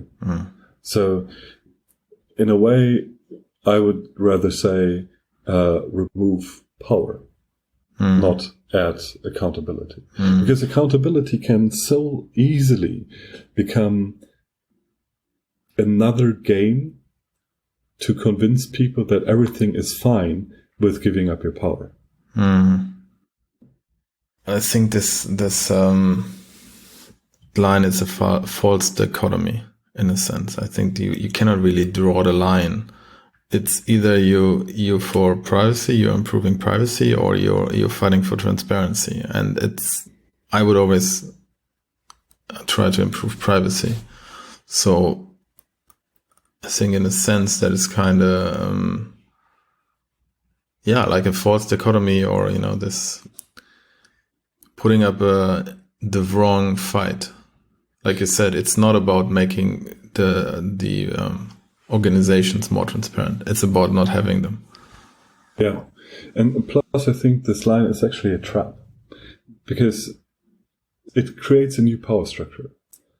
It creates the power structure of the people that can decide of who is powerful and who is powerless and who deserves privacy and who doesn't. Mm-hmm. So if I'm a rich person, then a lot of people today would say, oh, you're powerful, you have to be accountable, everything has to be transparent. Mm-hmm. But who draws that line? Who draws that line? How much money I can have and still have privacy? Mm-hmm. Or how persuasive I may be and still have privacy? Mm-hmm. Or how good my weapons are and still have privacy? So this, in a way, that slogan introduces a new power hierarchy and says, okay, we want to have the power to decide of who deserves a right and who doesn't. Mm. So I'm not in favor of that slogan. If you have an issue with abusive power, get rid of power structures. Mm-hmm. That's it. How do you pronounce the name of our next I think we have a different order of comments. Which one do you okay. Rosny Laguerre? I don't know. I think it's Irish. I don't know. I think you were pretty good. I couldn't do it better. But I was wondering the same. Yeah, it's hard to pronounce. I'll probably get hate mail just for that. Dear Irish people and persons, I'm really sorry of messing up the pronunciation. You have a heavy German accent. Yeah, true. That's my excuse. So she's asking, what is the relationship between power and domination? Can you have power without domination? What role does technology play in the distribution and conquest of power? What's your take? What is the relation between power and domination? Yeah, I would say it's pretty related. That's how we started off the conversation, that when you have power, you can make people do that they don't want to do. Can you have power without domination? Yeah, sure. I mean, you can have the potential for power and not exercise it. Exactly. And what role does technology play in the distribution and conquest of power? I think it plays a huge role. We also touched on that already, that I think that's part of the reason we see so many changes right now is exactly the shift in technology. So technology is a great force multiplier, and so that has a huge importance of how powerful people are or organizations are.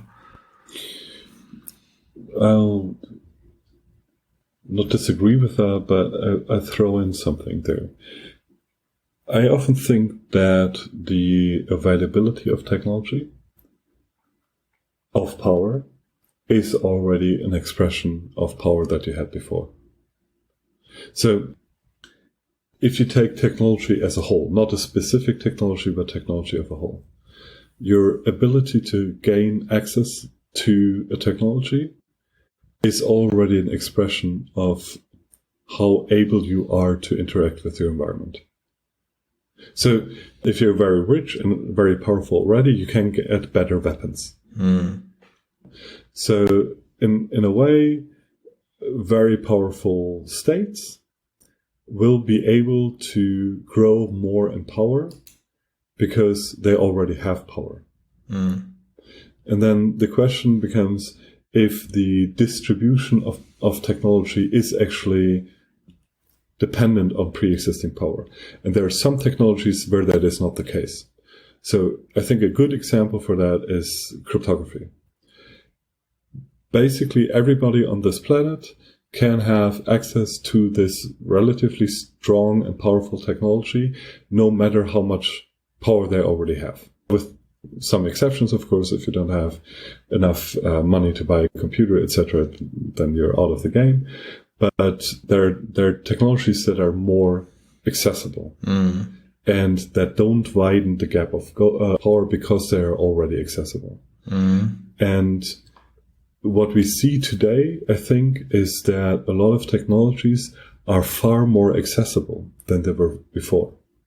Because when it comes to digital technology, robotics, etc., the amount of power and influence and money, etc., that you have to gain access to it is not that much more than you being barred from it.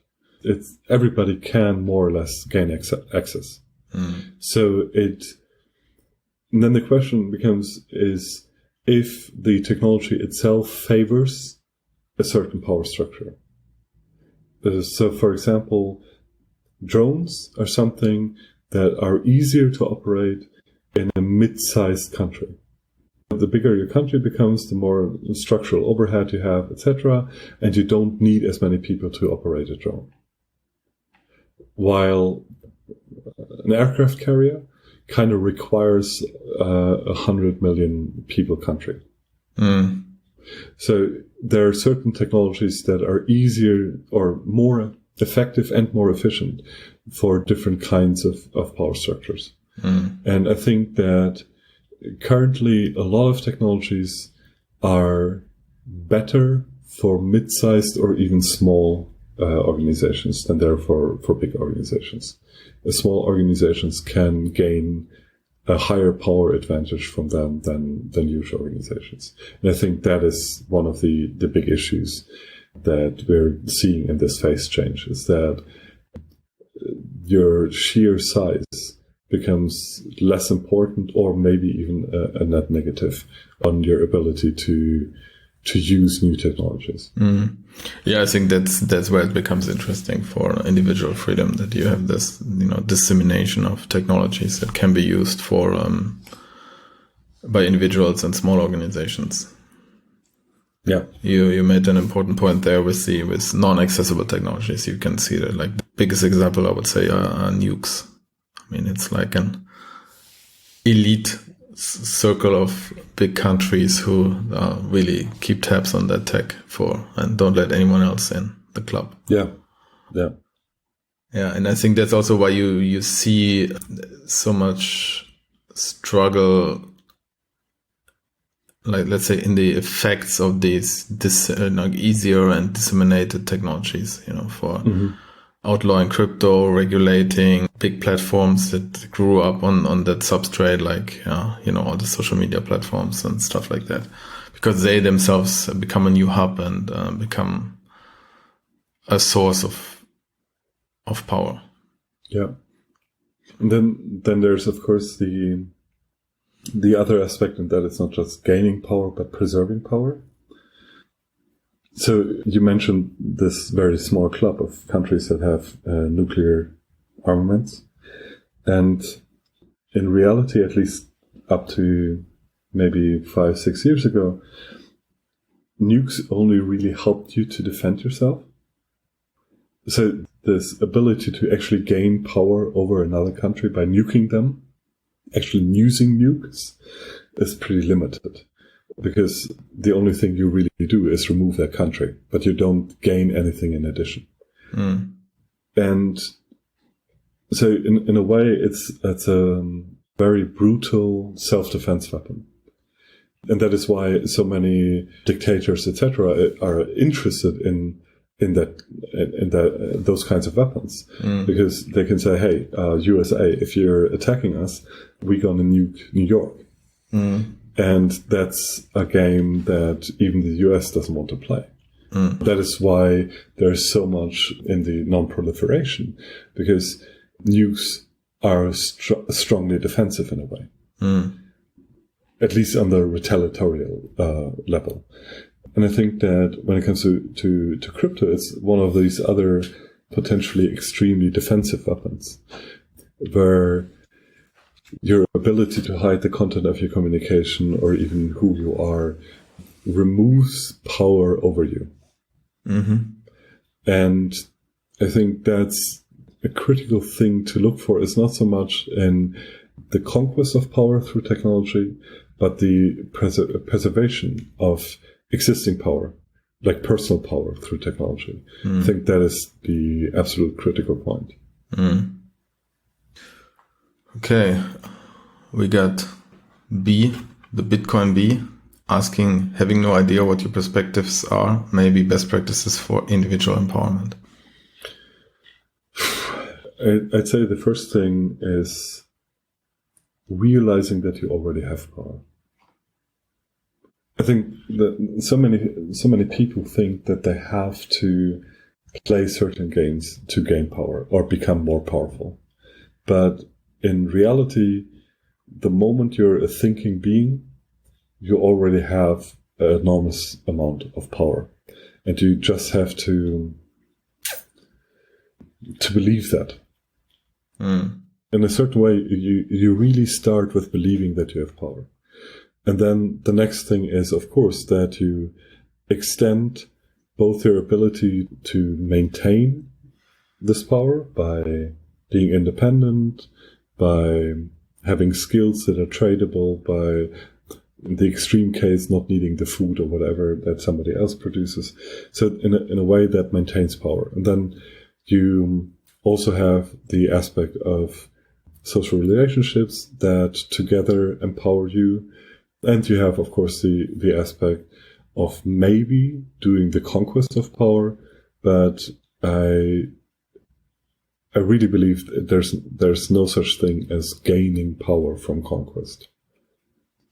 You're always creating new dependencies that in reality disempower you. So gaining independence, gaining skills, that is empowerment. Realizing that you already have power, that is empowerment. And everything else is a trap, I think. Just that this idea that, like a lot of these movements these days, they're basically telling you have been, how did I call it? How did I put it? Oppressed? You have been, yes. You have been oppressed for some reason, some feature you have that is different from another group. And that's basically also feeding this power struggle. Because I think that's a total trap. When you believe you have been oppressed because feature X, that's not gonna get you out of there.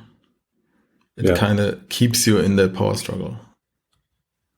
I mean, of course, people are different, and some have it harder than others for whatever reason. But I think, like you said, when you want to be free, and if you want to become free and empowered, one of the most important things you can do is to step out of that. Yeah. And that also means stepping out of a victim mentality. Yeah. You're not going to be empowered with a victim mentality ever. Yeah. You have to take responsibility for your own life and, focus on yourself instead of on the outside and being like, this is what happened, or this is how I have been oppressed, or this is, even if it's true, true, it's super important to focus on your own power, what you can do, and not focus on the outside too much. Yeah. I mean, it's actually an evil game if you think about it. So you have people that are legitimately already oppressed. And then some power structure comes along and says, give us the little power that you have left so we can participate in the power struggle game that already oppressed you. And don't spend your power and your time and your money of actually stepping out of that system. In a way, I have a hard time finding a good word for that, but in a way, it's a form of re-enslavement.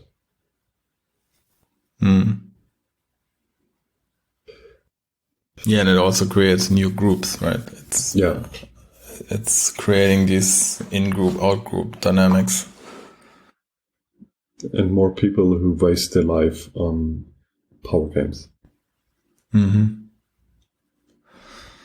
Okay, I got another one for you. Anna Utopium. Control over raw resources, control over the trade of raw resources, or control over energy production. Which one seems to weigh more in geopolitics right now?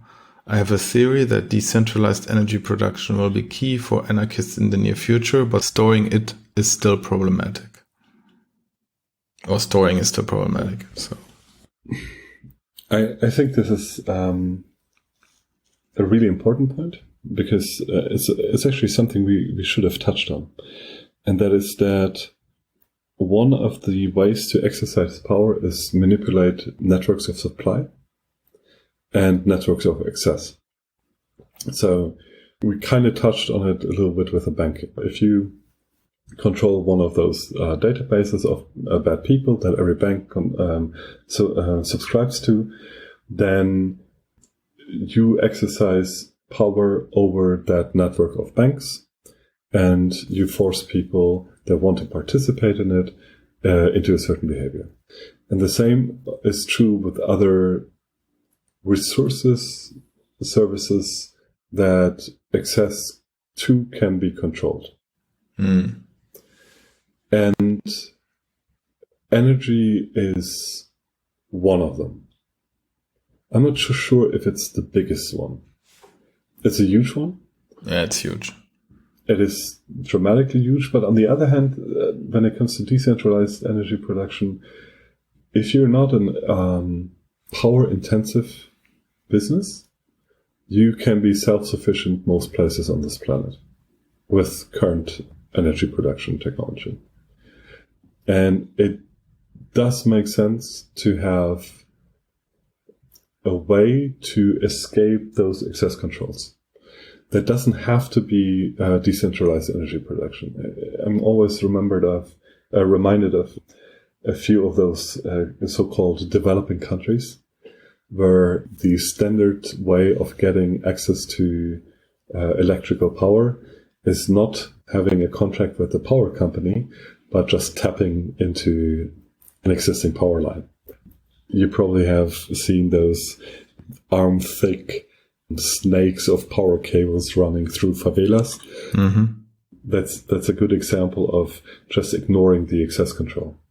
And that is, to a certain point, possible if you have social structures that themselves can coordinate and cause havoc if, the whole favela loses power.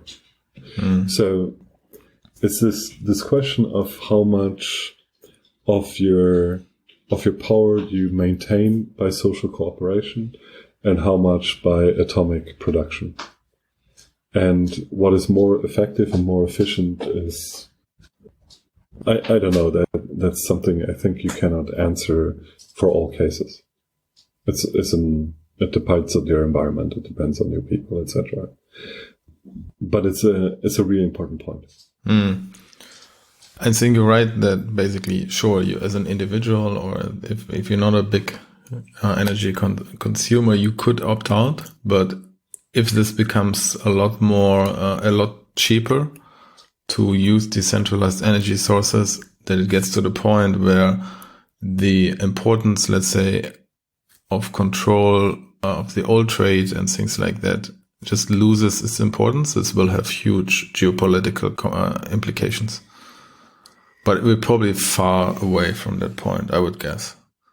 But I think we're still in a phase where, like, this control over energy supplies and the trade that comes with that is, like, geopolitically very, very important. Yeah, for sure. For sure. Even though it's not as important, let's say, as an end consumer. For sure. Though I think one of the big things that, talking about the future, I think the ability to freely trade, no matter what, and the ability to freely communicate and to freely process data and resources is going to be much more important.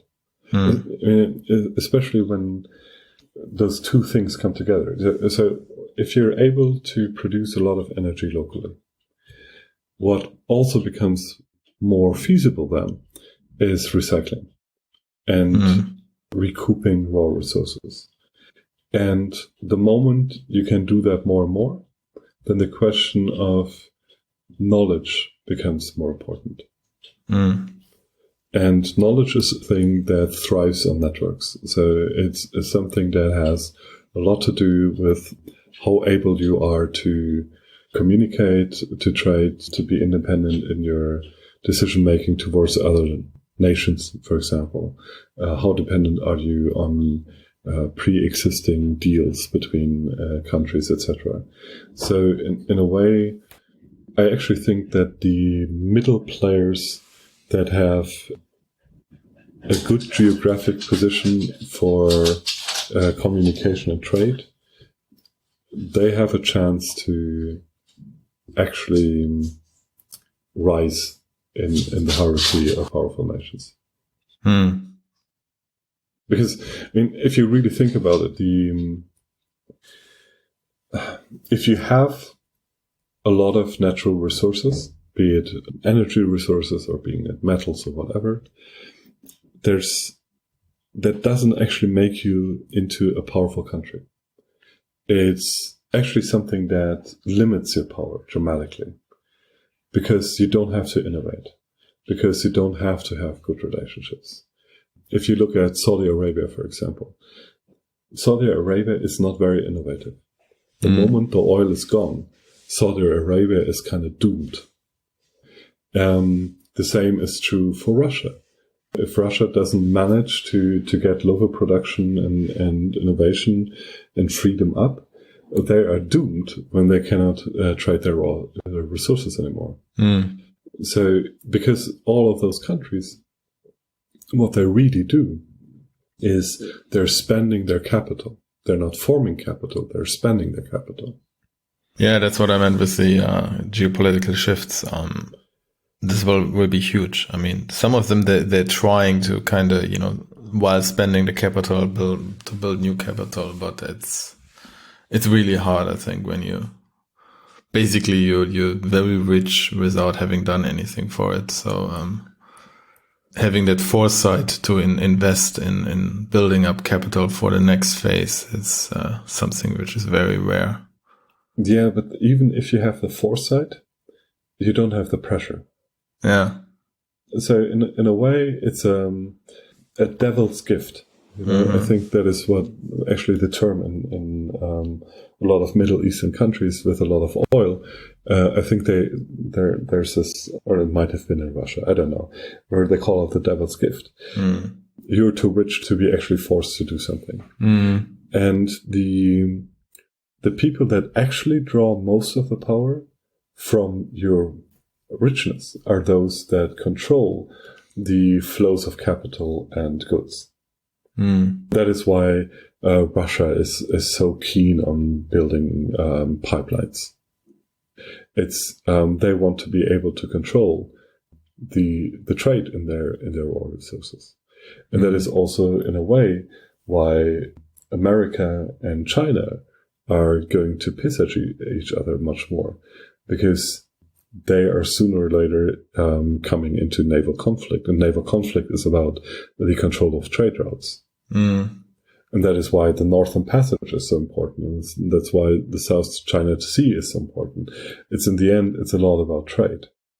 Now, trade is not going to go away, even if the raw resources are more widely distributed, or if energy is more widely distributed, trade is not going to go away.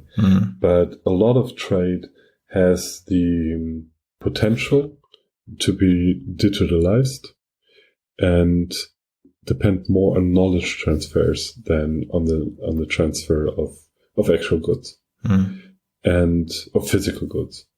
So I think the whole question of can you prevent being blockaded from the resources that you don't have? Can you create an environment where people like to trade with you or through you? Can you protect capital streams going through you? I think those are much more important questions than how much oil you have today. Okay, next question is by Yurai. Power versus illusion of knowledge. People somehow believe that those in power have significant knowledge unknown to others. Of course, they have state secrets, but also uncertainty. I would be interested in your point of view. You go first. Well, I think that touches also on what we talked about already, is that I agree with him that, or I would say I probably agree, people somehow believe that those in power have significant knowledge unknown to others, but I would say that this is a false belief. It's not actually true. It is a lot about them creating that illusion of power, which isn't actually there. And we also said that the way to to get out of that is to realize that a lot of it is fake. There is no, or not like significant secret knowledge, I would say. Okay. So my view is a little bit different. So number one, every organization has the ability to gather more knowledge than an individual.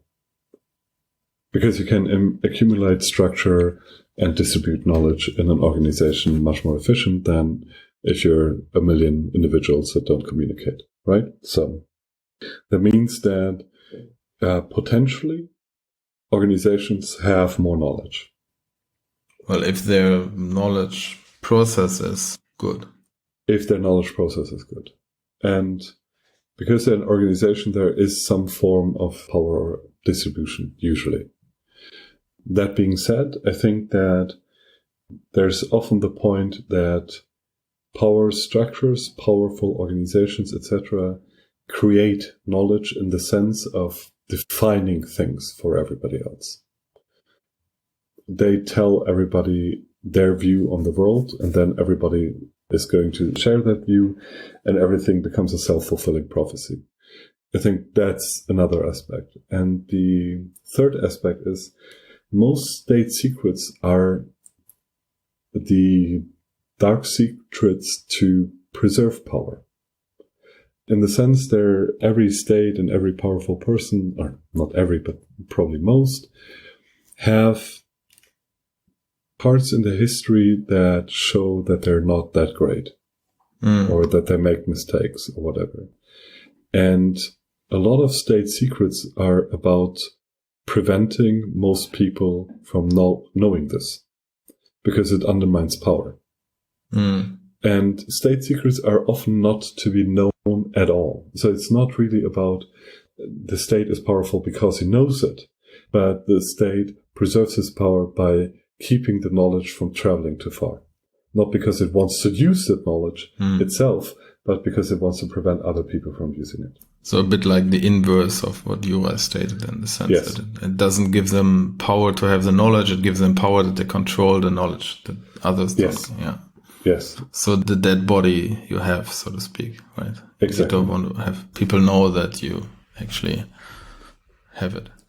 Exactly. But what, of course, then is created by this trying to keep secrets is that the secrets of other powerful organizations become valuable for power competitors. And that is where we get this whole idea of compromise from. So if you know the dark secrets of somebody else, you might have a persuasive edge over that person or organization. So knowing the state secrets of another state gives you more power about that state, or potentially more power. Especially because a lot of those state secrets simply cannot be revealed without losing power. You can only use them once, so to speak, right? You can only use them once, and no matter how they're used, they lead to a decrease on power. It's like exploits. It is somewhat similar to exploits, exactly. That means that, in a way, yes, powerful institutions often have knowledge that nobody else has, but it's usually only actionable knowledge if you're yourself in the power game.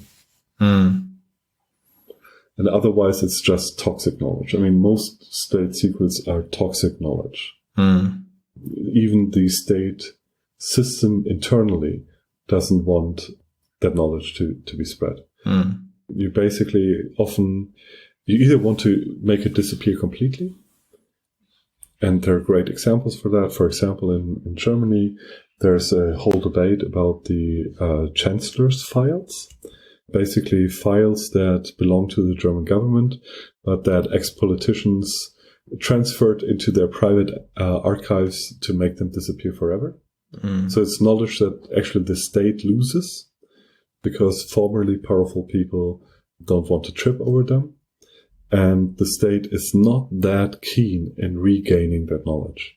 Mm-hmm. Certain things you really want forgotten. Yeah, they probably know that it's probably that it's more of a net negative. The content. Yeah. Exactly. Yeah. Interesting. I would add that there is I agree with that point, and I would add that there's probably some secret knowledge, let's say technologies, capabilities developed that are not widely available, especially in like intelligence agencies and things like that. But I would say that it's really hard to do that, to keep that edge. But there's probably some.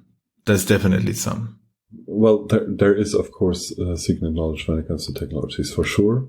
I mean, the US has a scheme of being able to steal innovations from innovators and make them state secrets. That happens, I think, several hundred times a year, if I remember correctly. What scheme? There is...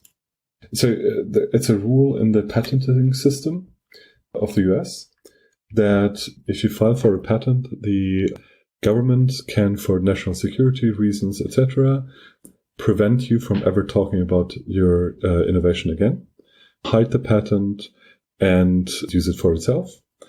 And you get a gag order to ever talk about that. Really? Yes. And it's not just the US. Do you get nice compensation? No. I mean, they probably hire you or something, but no. There's no upside to having your invention stolen by the US government. And the same thing exists for several countries on this planet. So there are several countries on this planet that have a scheme for suppressing innovation and making it a secret. Another argument against patents. Well, the patent is just the mechanism for the state to know about it. Yeah, but I mean, when you file for it, if you just publish it immediately, then they can't take it anymore. Exactly. So basically, you expose your secret innovation to the government and give them a chance to know about it and steal it from you. And that, it, of course, exists. We have no clue what exactly is secret there. It's probably, weapons technology and stuff like that. A lot of it is probably related to nuclear armaments and similar things. We also see that a little bit in the whole cybersecurity field, where governments buy exploits for exclusive use. That would be an example of secret knowledge as well. But a lot of knowledge decays over time, especially when it comes to technologies.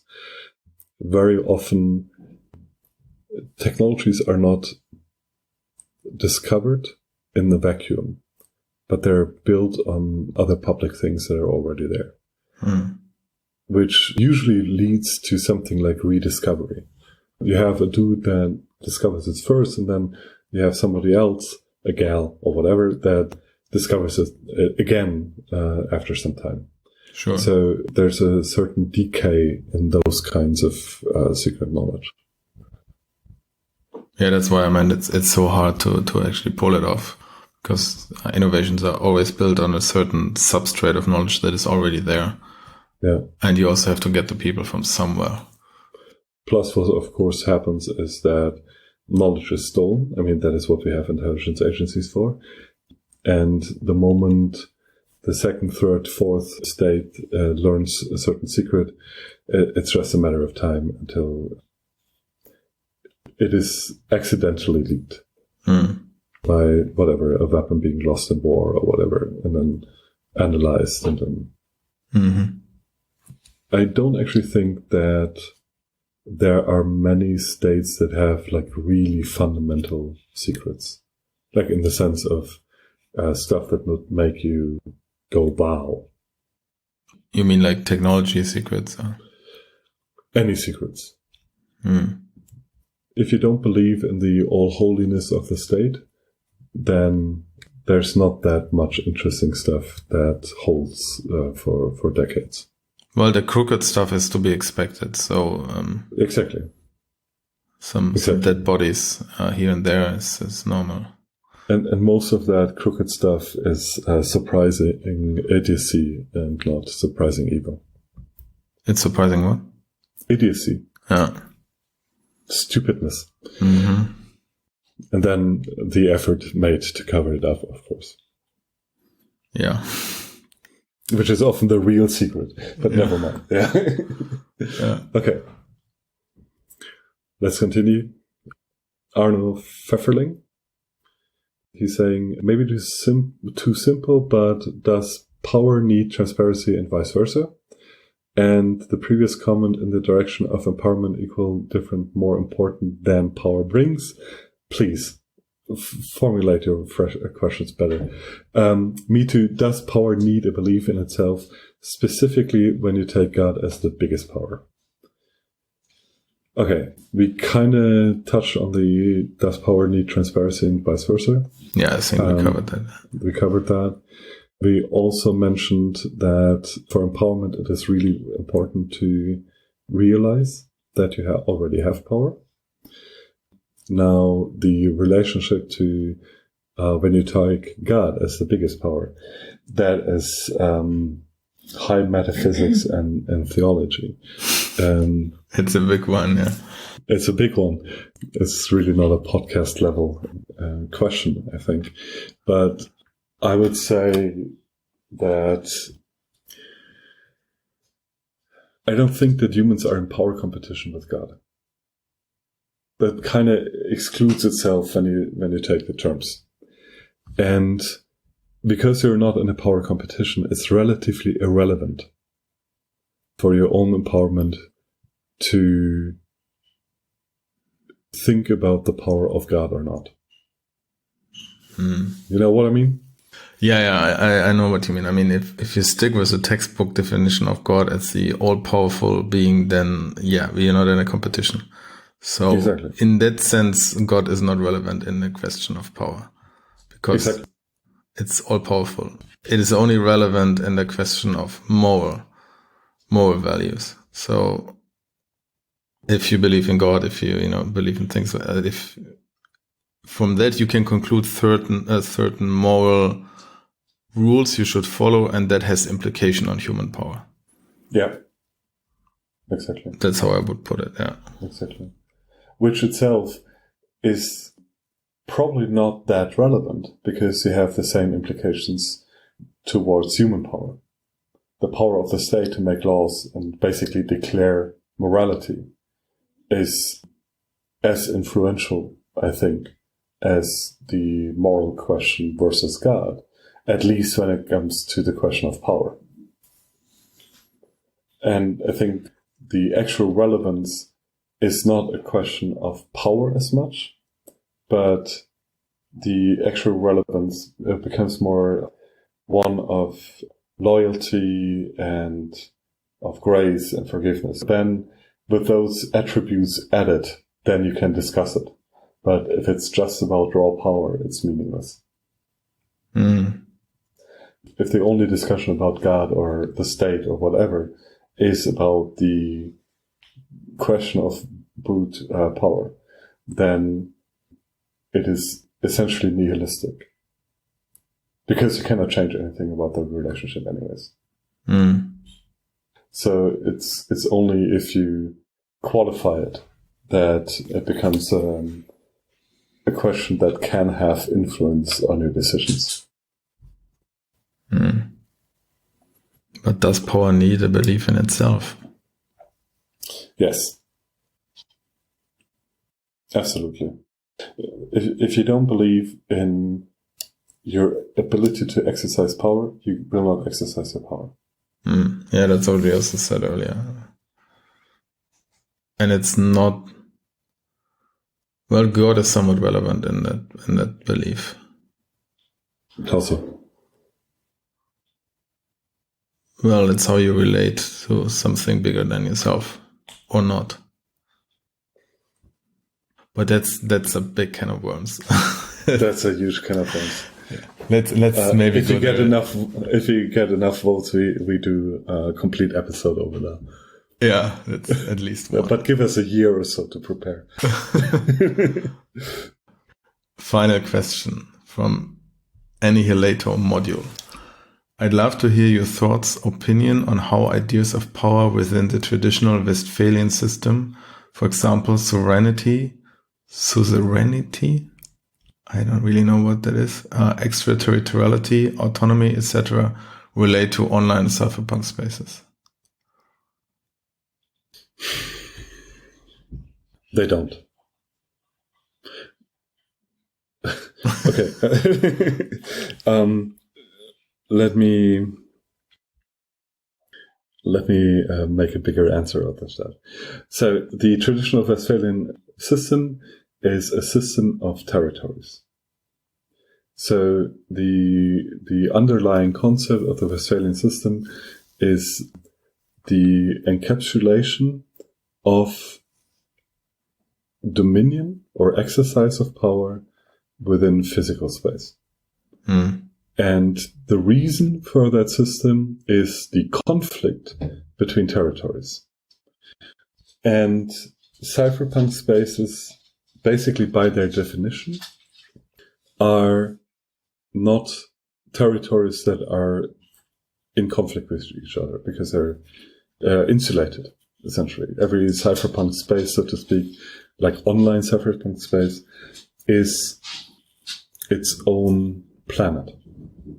They can overlap.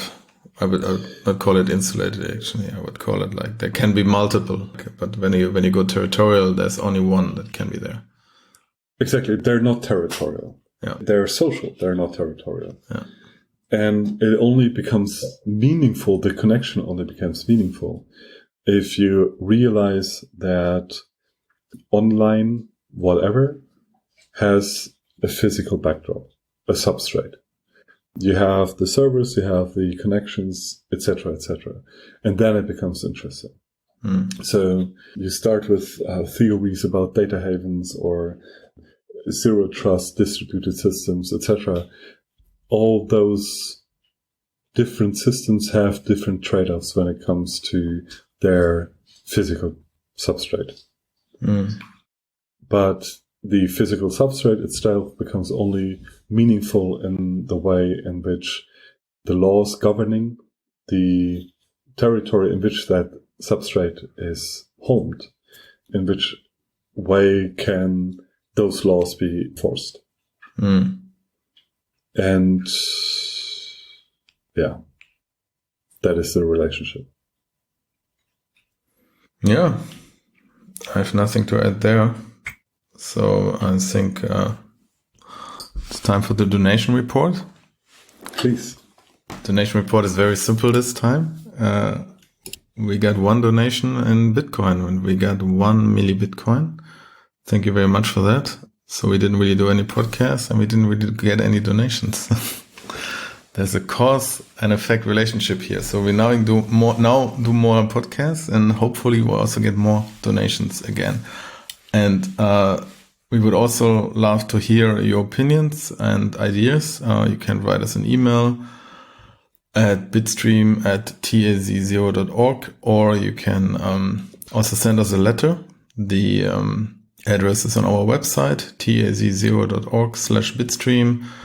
And all other contact methods are there, how you can donate. Always love to hear feedback by email or also on other platforms. I think it was pretty cool today with the discussing the questions we also got on Twitter. I think it's a good format. So it's always a bit hard to read questions we get in email because we don't want to dox anyone. So if it's a public question, we can also discuss it publicly. Yeah, I think that's it for that part. Well, I would really like to thank our single donor for believing in us. Yeah, he didn't lose hope. Okay, I hope the next episode will be much sooner. Yeah, it's good to be back. It was fun talking to you. Yeah, indeed. Thank you very much for listening, and until next time, I'm Smuggler. Talk soon. Bye.